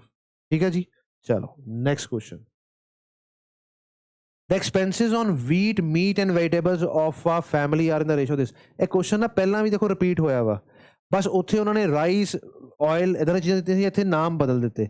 P+B ਦੇ ਵਿੱਚ ਵੀ ਕੁਐਸਚਨ ਜਿਹੜੇ ਉਹ ਰਿਪੀਟ ਹੁੰਦੇ ਆ ਵਿਦ ਆਪਸ਼ਨ ਵਿਦ ਆਂਸਰ। ਹੁਣ ਇਹ ਸੇਮ ਆਪਾਂ ਹੀ ਕਰਕੇ ਆਏ ਸੀ, ਜਿਹਦਾ ਆਂਸਰ ਸੀ 28 1/8। ਇਹ ਸੇਮ ਕੁਐਸਚਨ ਹੈ ਕਿ ਪਹਿਲਾਂ ਵੈਲਿਊ ਕਿੰਨੀ ਹੈ 12 17 ਤੇ 3, ਇਹ ਇਨਕਰੀਜ਼ ਹੋ ਗਈ 20% ਤੋਂ 30% ਤੋਂ ਤੇ 50% ਤੋਂ। ਇਹ 50% ਜਦੋਂ ਇਨਕਰੀਜ਼ ਹੋਈ ਤਾਂ ਕਿੰਨੀ ਇਨਕਰੀਜ਼ ਹੋ ਗਈ 1.5, ਇਹ 30% ਤੋਂ ਹੋਈ ਤਾਂ ਕਿੰਨੀ ਹੋ ਗਈ 5.1, ਔਰ ਇਹ 20% ਤੋਂ ਹੋਈ ਤਾਂ ਕਿੰਨੀ ਹੋ ਗਈ 2.4। ਨੀਚੇ ਇਹਨਾਂ ਦਾ ਆਪਾਂ ਟੋਟਲ ਕੀਤਾ ਸੀ ਜੋ ਕਿ ਸਾਡੇ ਕੋਲ ਕਿੰਨਾ ਆਇਆ ਸੀਗਾ 32, ਇੱਥੇ ਸੀਗਾ 9/32। ਇਹ ਕੁਐਸਚਨ ਆਪਾਂ ਕਰ ਚੁੱਕੇ ਹਾਂ, ਪਿੱਛੇ ਜਾ ਕੇ ਦੁਬਾਰਾ ਦੇਖ ਲਈਓ। ਇਹ ਆਂਸਰ ਸਾਡੇ ਕੋਲ ਆਇਆ ਸੀ 28 1/8%। ਠੀਕ ਹੈ ਜੀ, ਸੇਮ ਵੈਲਿਊਜ਼ ਹੈ, ਸੇਮ ਵੈਲਿਊਜ਼। ਠੀਕ ਹੈ ਜੀ, ਸੋ ਮੈਂ ਇੱਥੇ ਕੈਲਕੂਲੇਟ ਨਹੀਂ ਕਰ ਰਿਹਾ, ਤੁਸੀਂ ਖੁਦ ਕਰ ਲੈਣਾ ਵਾ, ਕੁਐਸਚਨ ਸੇਮ ਹੈ। ਹੁਣ ਸਾਡੇ ਕੋਲ ਹੈ ਕਿ ਪਰਸੈਂਟੇਜ ਦੇ ਵਿੱਚ ਚੇਨ ਰੂਲ। ਚੇਨ ਰੂਲ ਕਿੱਦਾਂ ਆਉਂਦਾ, ਕਿੱਦਾਂ ਯੂਜ਼ ਕਰਦੇ ਆ, ਉਹ ਆਪਾਂ ਦੇਖਦੇ ਹਾਂ। 2-3 ਕੁਐਸਚਨ ਰਹਿ ਗਏ ਬਸ। ਦੇਖੋ ਇਹਦੇ ਵਿੱਚੋਂ ਕੀ ਕਹਿ ਰਿਹਾ ਕਿ ਇੱਕ ਪਰਸਨ ਹੈ, ਉਹਨੂੰ ਸੈਲਰੀ ਮਿਲੀ ਵਰਕਰ ਨੂੰ, ਉਹਨੇ 10% ਖਰਚ ਕਰ ਦਿੱਤੀ ਆਪਣੇ HR ਤੇ, ਹਾਊਸ ਰੈਂਟ ਤੇ। ਹੁਣ ਜੋ ਬਚ ਗਈ, ਦੇਖੋ ਘਰ ਆਪਾਂ ਕੀ ਕਰਦੇ ਹਾਂ ਕਿ ਜਿੱਦਾਂ ਮੰਨ ਲਓ ਰੈਂਟ ਦੇਣਾ ਵਾ, ਖਾਣਾ ਖਾਣਾ ਵਾ, ਐਜੂਕੇਸ਼ਨ ਹੈ ਜਾਂ ਵਹੀਕਲ ਤੇ ਖਰਚਾ ਹੁੰਦਾ, ਆਪਾਂ ਕੀ ਕਹਿੰਦੇ 10 ਰੁਪਏ ਇੱਥੇ ਹੋਏ, 20 ਰੁਪਏ ਇੱਥੇ ਹੋਏ, 30 ਰੁਪਏ ਇੱਥੇ ਹੋਏ, 40 ਰੁਪਏ ਇੱਥੇ ਹੋਏ, ਸਾਰੇ ਪਲੱਸ ਕਰ ਲਏ। ਹੁਣ ਕੁਐਸਚਨ ਸਾਨੂੰ ਇਦਾਂ ਨਹੀਂ ਦਿੰਦਾ। ਕੁਐਸਚਨ 'ਚੋਂ ਕੀ ਕਹਿੰਦਾ ਵਾ ਕਿ ਜਿੰਨੇ ਮੇਰੇ ਕੋਲ ਪੈਸੇ ਸੀਗੇ ਮੈਂ 10% ਖਰਚ ਕਰਤੇ ਹਾਊਸ ਰੈਂਟ ਤੇ, ਕਿਰਾਇਆ ਦੇਤਾ ਘਰ ਦਾ। ਹੁਣ ਜੋ ਬਚ ਗਏ ਉਹਦਾ 15% ਦਿੱਤਾ ਹੋਇਆ ਵਾ। ਠੀਕ ਹੈ, ਉਹਦਾ 15%, 15% of the rest he spends on children's education. ਫਿਰ ਜੋ ਪੈਸੇ ਬਚ ਗਏ, ਫਿਰ ਜੋ ਪੈਸੇ ਸਾਡੇ ਕੋਲ ਬਚ ਗਏ ਉਹਦਾ 10% ਜਿਹੜਾ ਵਾ ਉਹ ਕੱਪੜਿਆਂ ਤੇ ਖਰਚ ਕਰ ਰਿਹਾ ਵਾ। ਇਹ ਸਾਰਾ ਖਰਚਾ ਕਰਨ ਤੋਂ ਬਾਅਦ ਉਹਦੇ ਕੋਲ 1377 ਰੁਪਏ ਰਹਿ ਗਏ। ਜਦੋਂ ਵੀ ਇਦਾਂ ਦਾ ਕੁਐਸਚਨ ਦਿੱਤਾ ਹੋਵੇ ਤੁਸੀਂ ਕੀ ਕਰਨਾ ਵਾ, ਰਾਈਟ ਸਾਈਡ ਤੇ ਲਿਖ ਦਿਓ 1377 ਰੁਪਏ। ਕੀ ਲਿਖਾਂਗੇ 1377 ਰੁਪਏ। ਹੁਣ ਸਟਾਰਟਿੰਗ ਤੇ ਆ ਜਾਓ, ਕਹਿੰਦਾ ਸੈਲਰੀ ਕਿੰਨੀ ਹੋਊਗੀ। ਮੈਂ ਮੰਨ ਲੈਣਾ ਕਿ ਸੈਲਰੀ ਉਹਦੇ ਕੋਲ ਸੀ ਪਹਿਲਾਂ S, ਕਹਿੰਦਾ ਪਹਿਲਾਂ ਉਹਨੇ ਕੀ ਕੀਤਾ 10% ਜਿਹੜਾ HR ਨੂੰ ਦਿੱਤਾ। ਦੇਖੋ ਜਦੋਂ 10% ਉਹਨੇ ਆਪਣੀ ਸੈਲਰੀ ਦਾ ਖਰਚਤਾ, ਉਹਦੀ ਸੈਲਰੀ 100% ਹੈ, 10% ਖਰਚਤਾ ਬਚਿਆ ਕਿੰਨਾ 90%। 90% ਨੂੰ ਅਸੀਂ ਲਿਖਦੇ ਹਾਂ 9/10। ਇਹਦਾ ਮਤਲਬ ਸੈਲਰੀ ਦਾ ਹੁਣ ਕਿੰਨਾ ਰਹਿ ਗਿਆ 90% ਮੇਰੇ ਕੋਲ ਰਹਿ ਗਿਆ। ਇਹਦਾ ਜੋ ਚੀਜ਼ ਰਹਿ ਗਈ ਉਹਦਾ 15% ਉਹਨੇ ਖਰਚ ਕਰ ਦਿੱਤਾ ਚਿਲਡਰਨ ਦੀ ਐਜੂਕੇਸ਼ਨ ਤੇ। ਜਿੰਨੇ ਮੇਰੇ ਕੋਲ ਪੈਸੇ ਰਹਿ ਜਾਂਦੇ ਉਹ 100% ਹੁੰਦਾ ਵਾ, ਫਿਰ 15% ਖਰਚਤਾ ਤੇ 85% ਰਹਿ ਗਏ। 85% ਨੂੰ ਅਸੀਂ ਲਿਖਦੇ ਹਾਂ 17/20। ਕਿੱਦਾਂ ਦੇਖੋ, ਤੁਹਾਨੂੰ ਮੈਂ ਕੀ ਕਿਹਾ ਸੀਗਾ ਕਿ 85% ਜਿਹੜਾ ਵਾ 5 ਦਾ ਮਲਟੀਪਲ ਹੀ ਹੈ। ਸੋ ਜਦੋਂ 5 ਦਾ ਮਲਟੀਪਲ ਆਉਂਦਾ ਵਾ ਤਾਂ ਨੀਚੇ ਵਾਲਾ ਨੰਬਰ ਮੈਂ ਤੁਹਾਨੂੰ ਦੱਸਿਆ ਵਾ ਕਿ ਹਮੇਸ਼ਾ 5 ਦੇ ਟੇਬਲ ਦੇ ਵਿੱਚ 20 ਨਾ ਘੱਟ ਹੁੰਦਾ, ਇਸ ਮੈਂ 20 ਲਿਖਤਾ। ਹੁਣ ਉੱਪਰ 85 ਲਿਖਿਆ ਵਾ, 100 ਤੋਂ ਕਿੰਨਾ ਘੱਟ ਹੈ 15 ਘੱਟ ਹੈ। 5 ਦੇ ਟੇਬਲ 'ਚ ਕਿੰਨਾ ਘੱਟ ਹੈ 3 ਘੱਟ ਹੈ, 20 ਤੋਂ 3 ਘਟਾ ਕੇ ਮੈਂ ਲਿਖ ਦਿੱਤਾ 17। ਠੀਕ ਹੈ ਜੀ, ਚਲੋ ਹੁਣ 15% ਖਰਚ ਕਰ ਦਿੱਤਾ। ਹੁਣ ਜੋ ਬਚ ਗਏ 10% ਬੈਲੈਂਸ ਉਹਨੇ ਸਪੈਂਡ ਕਰਦਾ ਕਲੋਜ਼। ਜੋ ਬਚ ਗਿਆ ਉਹ ਫਿਰ 100%, ਉਹਦਾ 10% ਖਰਚ ਕੀਤਾ, ਬਚਿਆ ਕਿੰਨਾ 90%। ਮੈਂ ਲਿਖ ਦੂੰਗਾ 9/10। ਠੀਕ ਹੈ ਜੀ, ਹੁਣ ਆਪਾਂ ਕਟਿੰਗ ਕਰਨੀ ਹੈ। ਹੁਣ ਧਿਆਨ ਨਾਲ ਦੇਖਿਓ, 7 ਤੇ 7 14 ਤੇ 3 17 ਤੇ 1 18। 18 ਨੰਬਰ 9 ਦਾ ਮਲਟੀਪਲ ਹੁੰਦਾ ਵਾ ਜਦੋਂ ਆਪਾਂ ਕਾਊਂਟ ਕਰਦੇ ਹਾਂ। 9 ਦੇ ਟੇਬਲ 'ਚ ਕੱਟ ਹੋਊਗਾ। 9 ਦੇ ਟੇਬਲ 'ਚ ਅਗਰ ਮੈਂ ਕੱਟ ਕਰਾਂ 9 1 ਜਾਂ 9, ਬਚਿਆ ਕਿੰਨਾ 4 ਤੇ 7 47, 9 5 ਦਾ ਕਿੰਨਾ ਹੁੰਦਾ 45, ਬਚ ਗਿਆ 2 ਤੇ 7, ਇੱਥੇ ਆ ਗਿਆ 3। ਹੁਣ 5 3 8 1 9, 9 ਨਾਲ ਫਿਰ ਕਟਿੰਗ ਕਰਾਂਗੇ। ਇਹ 9 ਨਾਲ ਕਟਿੰਗ ਕੀਤੀ, 9 1 ਜਾਂ 9, ਬਚਿਆ ਕਿੰਨਾ 63, 9 7 ਦਾ 63। ਹੁਣ ਦੇਖੋ 17 ਨਾਲ 17 ਹੋ ਗਿਆ ਕੈਂਸਲ। ਸਾਡੇ ਕੋਲ ਬਚਿਆ ਕਿਹੜਾ ਆਹੀ ਨੰਬਰ। ਸੈਲਰੀ ਕਿੰਨੀ ਹੋਊਗੀ 2 ਇੱਥੇ ਲਿਖ ਲਓ, 1 0 ਇੱਥੇ, 1 0 ਇੱਥੇ, 1 0 ਇੱਥੇ, 3 0 ਆ ਜਾਊਗਾ। ਸੈਲਰੀ ਕਿੰਨੀ ਹੈ 2000। ਇਹਨੂੰ ਅਸੀਂ ਕਹਿੰਦੇ ਚੇਨ ਰੂਲ। ਇਹਨੂੰ ਅਸੀਂ ਕੀ ਕਹਿੰਦੇ ਆ ਚੇਨ ਰੂਲ। ਕੱਲੇ ਸਟੈਪ ਤੇ ਵੈਲਿਊ ਨਹੀਂ ਨਿਕਾਲਦੇ, ਇੱਕੋ ਵਾਰ 'ਚ ਵੈਲਿਊ ਨਿਕਾਲਦੇ ਆ। ਠੀਕ ਹੈ ਜੀ, ਚਲੋ ਇਹਨਾਂ ਦਾ ਇੱਕ ਹੋਰ ਕੁਐਸਚਨ ਕਰਦੇ ਆ। ਕਹਿੰਦਾ Vikram spends 1/5 of his income on education. ਇਹ ਯਾਦ ਰੱਖੋ, ਜਦੋਂ ਉਹ 1/5 ਖਰਚ ਕਰ ਦਿੰਦਾ ਵੇ ਤਾਂ ਮਤਲਬ ਹੁੰਦਾ 5 ਦੇ ਵਿੱਚੋਂ 1 ਰੁਪਏ ਖਰਚ ਕਰਤਾ ਤੇ 5 ਦੇ ਵਿੱਚੋਂ 4 ਰੁਪਏ ਬਚ ਗਏ ਉਹਦੇ ਕੋਲ। ਠੀਕ ਹੈ ਜੀ, ਇਹ ਗੱਲ ਧਿਆਨ ਰੱਖਣੀ ਹੈ। Vikram spends 1/5 of the income on education of his children. ਠੀਕ ਹੈ, ਇਹ ਹੈਗਾ ਵਾ 1/5, 1/4 on remaining, 1/4 on the remaining ਵਾਲੇ ਕੁਐਸਚਨ ਸੀ ਇਦਾਂ ਕਰਨਾ ਵਾ। On rent of the house 3/5 of the remaining on the household expenditure and saves the still remaining amount of. ਉਹਨੇ ਖਰਚਾ ਕਰਨ ਤੋਂ ਬਾਅਦ ਕਿੰਨੇ ਪੈਸੇ ਬਚਾ ਲਏ 18000। ਉਹਦੇ ਕੋਲ 18000 ਬਚ ਗਏ। ਹੁਣ ਅਸੀਂ ਇਦਾਂ ਸਟੇਟਮੈਂਟ ਬਚਾਣੀ ਕਿ ਸਾਡੇ ਕੋਲ 18000 ਬਚ ਜਾਣ। ਉਹ ਕਹਿੰਦਾ ਕਿ ਉਹਦੀ ਇਨਕਮ ਕਿੰਨੀ ਸੀ, ਮੈਂ ਮੰਨ ਲੈਣਾ ਉਹਦੀ ਇਨਕਮ ਸੀ ਆਈ, ਉਹਨੇ ਪਹਿਲਾਂ ਕਿੰਨੇ ਪੈਸੇ ਖਰਚ ਕਰਤੇ 1/5, ਬਚਿਆ ਕਿੰਨਾ 4/5, ਕਿੰਨਾ ਬਚ ਗਿਆ 4/5, ਇਹ ਰਿਮੇਨਿੰਗ ਹੈ। ਹੁਣ ਜਿੰਨਾ ਬਚ ਗਿਆ ਇਹਦੇ ਵਿੱਚੋਂ ਕਹਿੰਦਾ ਪਿਆ 1/4 ਜਿਹੜਾ ਵਾ ਉਹ ਰੈਂਟ ਤੇ ਖਰਚ ਹੋ ਗਿਆ, 4 ਚੋਂ 1 ਰੁਪਇਆ ਰੈਂਟ 'ਚ ਖਰਚ ਹੋ ਗਿਆ ਤਾਂ ਬਚਿਆ ਕਿੰਨਾ 3/4, 4 'ਚ 3 ਬਚ ਗਏ, 4 ਚੋਂ 3 ਬਚ ਗਏ। ਫਿਰ ਉਹ ਕਹਿ ਰਿਹਾ ਵਾ ਕਿ 3/5 of the remaining on house hold, 3/5 ਦਾ ਮਤਲਬ ਹੁੰਦਾ ਇੰਨਾ ਖਰਚਾ ਹੋ ਗਿਆ, 5 ਦੇ ਵਿੱਚੋਂ 3 ਖਰਚ ਹੋ ਗਿਆ ਤਾਂ ਬਚਿਆ ਕਿੰਨਾ 2, ਸੋ 5 ਦੇ ਉੱਤੇ 2 ਬਚ ਗਿਆ ਤੇ ਐਨ ਉਹਦੇ ਕੋਲ 18000 ਰੁਪਏ ਬਚ ਗਿਆ। ਹੁਣ ਇਹਨੂੰ ਅਸੀਂ ਕਰਨਾ ਵਾ ਸੋਲਵ, 2 ਨਾ ਕਰਾਂਗੇ ਤਾਂ ਕਿੰਨਾ ਆ ਜਾਊਗਾ 9000, 3 ਨਾ ਕਰਾਂਗੇ ਤਾਂ ਕੀ ਆ ਜਾਊਗਾ 3000। ਹੁਣ 3000 ਨੂੰ ਜਦੋਂ ਮੈਂ 4 ਨਾਲ ਕਟਿੰਗ ਕਰਦਾ ਵਾ, ਕਿਸੇ ਨੰਬਰ ਦੀ 4 ਨਾਲ ਡਿਵੀਜ਼ਨ ਕਰਨੀ ਹੋਵੇ 2 ਵਾਰ ਅੱਧਾ ਕਰ ਦਿਓ, 3000 ਦਾ ਅੱਧਾ ਕਿੰਨਾ ਹੁੰਦਾ 1500, 1500 ਦਾ ਅੱਧਾ ਕਿੰਨਾ ਹੋ ਗਿਆ 750, ਇੱਥੇ ਆ ਗਿਆ 750 ਇਨਟੂ ਇਹ ਨੰਬਰ ਉੱਪਰ ਲੈ ਕੇ ਜਾਣੇ ਆ 5 4s ਆ 20 ਤੇ 20 into 5 ਕਿੰਨਾ ਹੁੰਦਾ ਵਾ 100, ਇੱਥੇ 100 ਮਲਟੀਪਲਾਈ ਹੋਣਾ, ਸੋ ਆਨਸਰ ਹੈ 75000। ਕਿੰਨਾ ਆਨਸਰ ਹੈ 75। ਠੀਕ ਹੈ ਜੀ, ਚਲੋ ਨੈਕਸਟ ਦੇਖਦੇ ਹਾਂ। ਹੁਣ ਅਗਲਾ ਕੁਐਸਚਨ ਜਿਹੜਾ ਵਾ ਉਹ ਕਹਿ ਰਿਹਾ ਵਾ ਕਿ ਇੱਕ ਪਰਸਨ ਹੈ ਉਹ ਓਨ ਕਰ ਰਿਹਾ ਵਾ 66/2/3% ਪ੍ਰੋਪਰਟੀ, ਜਿੰਨੀ ਟੋਟਲ ਪ੍ਰੋਪਰਟੀ ਹੈ ਉਹਦੇ ਵਿੱਚੋਂ 66/2/3%। ਅਸੀਂ ਹੁਣੇ ਦੇਖ ਕੇ ਆਏ ਸੀ ਕਿ 1/3 ਦੀ ਵੈਲਿਊ ਹੁੰਦੀ ਹੈ 33 1/3% ਤੇ 2/3 ਦੀ ਵੈਲਿਊ ਹੁੰਦੀ ਹੈ 66 2/3%। ਆਹ ਵਾਲਾ ਨੰਬਰ ਲਿਖਿਆ ਹੋਇਆ ਵਾ, ਇਹਦਾ ਮਤਲਬ ਆ ਵਾ ਕਿ ਅਗਰ ਪ੍ਰੋਪਰਟੀ ਦੇਖੋ 2/3 ਦਾ ਮਤਲਬ ਹੁੰਦਾ ਵਾ ਇਹ ਟੋਟਲ ਤੇ ਉਹਦੇ ਕੋਲ ਕਿੰਨੀ ਹੈ ਇਹ ਲਿਖਿਆ ਹੁੰਦਾ, ਸੋ 3 ਪ੍ਰੋਪਰਟੀ ਦੇ ਵਿੱਚੋਂ 2 ਉਹਦੇ ਕੋਲ ਹੈ, ਇਹਦਾ ਮਤਲਬ ਆ ਵਾ। ਠੀਕ ਹੈ, ਕਹਿੰਦਾ 60% of the property that he onus, ਹੁਣ ਦੇਖੋ ਪ੍ਰੋਪਰਟੀ ਕਿੰਨੀ ਓਨ ਕਰ ਰਿਹਾ ਵਾ ਇੰਨੀ, ਟੋਟਲ ਪ੍ਰੋਪਰਟੀ ਮੰਨ ਲਓ ਉਹਦੇ ਘਰਦਿਆਂ ਕੋਲ ਟੋਟਲ 3 ਪੁਆਇੰਟਸ ਹੈ, ਉਹ 'ਚ 2 ਇਹਦੇ ਕੋਲ ਹੈ, ਤੇ ਜਿਹੜੀ ਪ੍ਰੋਪਰਟੀ ਉਹਦੇ ਕੋਲ ਹੈ ਉਹਦਾ ਅਗਰ 60% ਨਿਕਾਲੀਏ, ਠੀਕ ਹੈ, ਉਹਦਾ ਅਗਰ 60% ਨਿਕਾਲੀਏ ਤਾਂ ਸਾਡੇ ਕੋਲ 2.5 ਲੱਖ ਦੀ ਵੈਲਿਊ ਹੈ। ਸੋ ਸਟਾਰਟ ਆਪਾਂ ਕਰਦੇ ਹਾਂ ਕਿ ਪ੍ਰੋਪਰਟੀ ਦੀ ਵੈਲਿਊ ਕਿੰਨੀ ਹੈ, ਪ੍ਰੋਪਰਟੀ ਦੀ ਵੈਲਿਊ ਮੰਨ ਲੈਂਦੇ P, ਇਹਦੇ ਕੋਲ ਕਿੰਨਾ ਵਾ 66/2/3% ਹੈ, ਸੋ ਇਹਦਾ ਮਤਲਬ ਇਹਦੇ ਕੋਲ ਕਿੰਨੀ ਹੈ 3 ਚੋਂ 2 ਹਿੱਸੇ ਹੈ, ਇਹਦੇ ਕੋਲ ਕਿੰਨੇ ਹੈ 3 ਚੋਂ 2 ਹਿੱਸੇ, ਸੋ 2/3। ਹੁਣ ਜਿੰਨੀ ਪ੍ਰੋਪਰਟੀ ਇਹਦੇ ਕੋਲ ਹੈ, ਕਿੰਨੀ ਪ੍ਰੋਪਰਟੀ ਹੈ ਇੰਨੀ ਪ੍ਰੋਪਰਟੀ ਹੈ, ਉਹਦਾ 60% ਨੂੰ ਮੈਂ ਕਿੱਦਾਂ ਲਿਖੂੰਗਾ 60% ਨੂੰ ਆਪਾਂ ਲਿਖੀਦਾ ਵਾ 3/5। ਹੁਣ ਧਿਆਨ ਦਿਓ ਮੈਂ 3/5 ਕਿਉਂ ਲਿਖਿਆ ਵਾ, 20% ਦੀ ਵੈਲਿਊ ਹੁੰਦੀ ਹੈ 1/5, ਐਦਾਂ ਹੀ 40% ਦੀ ਵੈਲਿਊ ਕਿੰਨੀ ਹੋ ਜਾਊਗੀ 2/5 ਤੇ 60% ਦੀ ਵੈਲਿਊ ਕਿੰਨੀ ਹੋ ਜਾਊਗੀ 3/5। ਸੋ 3/5 ਦੀ ਵੈਲਿਊ ਜਿਹੜੀ ਹੈ ਇਹ 2.5 ਲੱਖ ਦੇ ਬਰਾਬਰ ਹੈ। ਉਹਨੂੰ ਕਹਿੰਦਾ ਪਿਆ ਕਿ ਦੱਸੋ ਕਿ ਜਿਹੜੀ ਪ੍ਰੋਪਰਟੀ ਪੂਰੀ ਹੈ ਉਹਦਾ 20% ਦੀ ਵੈਲਿਊ ਦੱਸ ਦਿਓ ਕਿੰਨੀ ਹੈ। ਹੁਣ ਧਿਆਨ ਨਾਲ ਦੇਖੋ ਕਿ ਇੱਕ ਵਾਰ ਆਪਾਂ ਦੇਖਦੇ ਹਾਂ ਕਟਿੰਗ 3 ਦੀ 3 ਨਾਲ ਕੱਟ ਕਰ ਦਿੰਦੇ ਆ, ਸੋ ਪ੍ਰੋਪਰਟੀ ਦੀ ਇੱਥੇ ਦੇਖਦੇ ਪ੍ਰੋਪਰਟੀ ਅਗਰ 2.5 ਲੱਖ ਦੀ ਹੈ ਇਨਟੂ ਇਹ 5 ਉੱਪਰ ਚਲ ਜਾਊਗਾ, ਇਹ 2 ਨੀਚੇ ਆ ਗਿਆ, ਇਹ ਪ੍ਰੋਪਰਟੀ ਦੀ ਵੈਲਿਊ ਸੌਰੀ ਇਹ ਪ੍ਰੋਪਰਟੀ ਦੀ ਵੈਲਿਊ ਹੈ। ਹੁਣ ਮੈਨੂੰ ਪੁੱਛ ਕੀ ਰਿਹਾ ਵਾ, ਉਹ ਕਹਿੰਦਾ ਕਿ ਇਹਦਾ 20% ਦੱਸੋ ਕਿੰਨਾ ਵਾ, 20% ਨੂੰ ਆਪਾਂ ਲਿਖੀਦਾ ਵਾ 1/5, ਕੀ ਲਿਖੀਦਾ ਵਾ 1/5। ਹੁਣੇ ਤੁਹਾਨੂੰ ਮੈਂ ਦੱਸਿਆ ਸੀ ਕਿ 20% ਨੂੰ ਆਪਾਂ ਕੀ ਲਿਖਦੇ 1/5, 5 ਨਾਲ 5 ਕੈਂਸਲ ਹੋ ਗਿਆ, ਪ੍ਰੋਪਰਟੀ ਦਾ 20% ਦੀ ਵੈਲਿਊ ਕਿੰਨੀ ਹੈ 2.5 ਲੱਖ ਦਾ ਅੱਧਾ 1.25 ਲੱਖ, 1,25,000। ਠੀਕ ਹੈ ਜੀ, ਲੱਗੀ ਗੱਲ ਸਮਝ। ਸੋ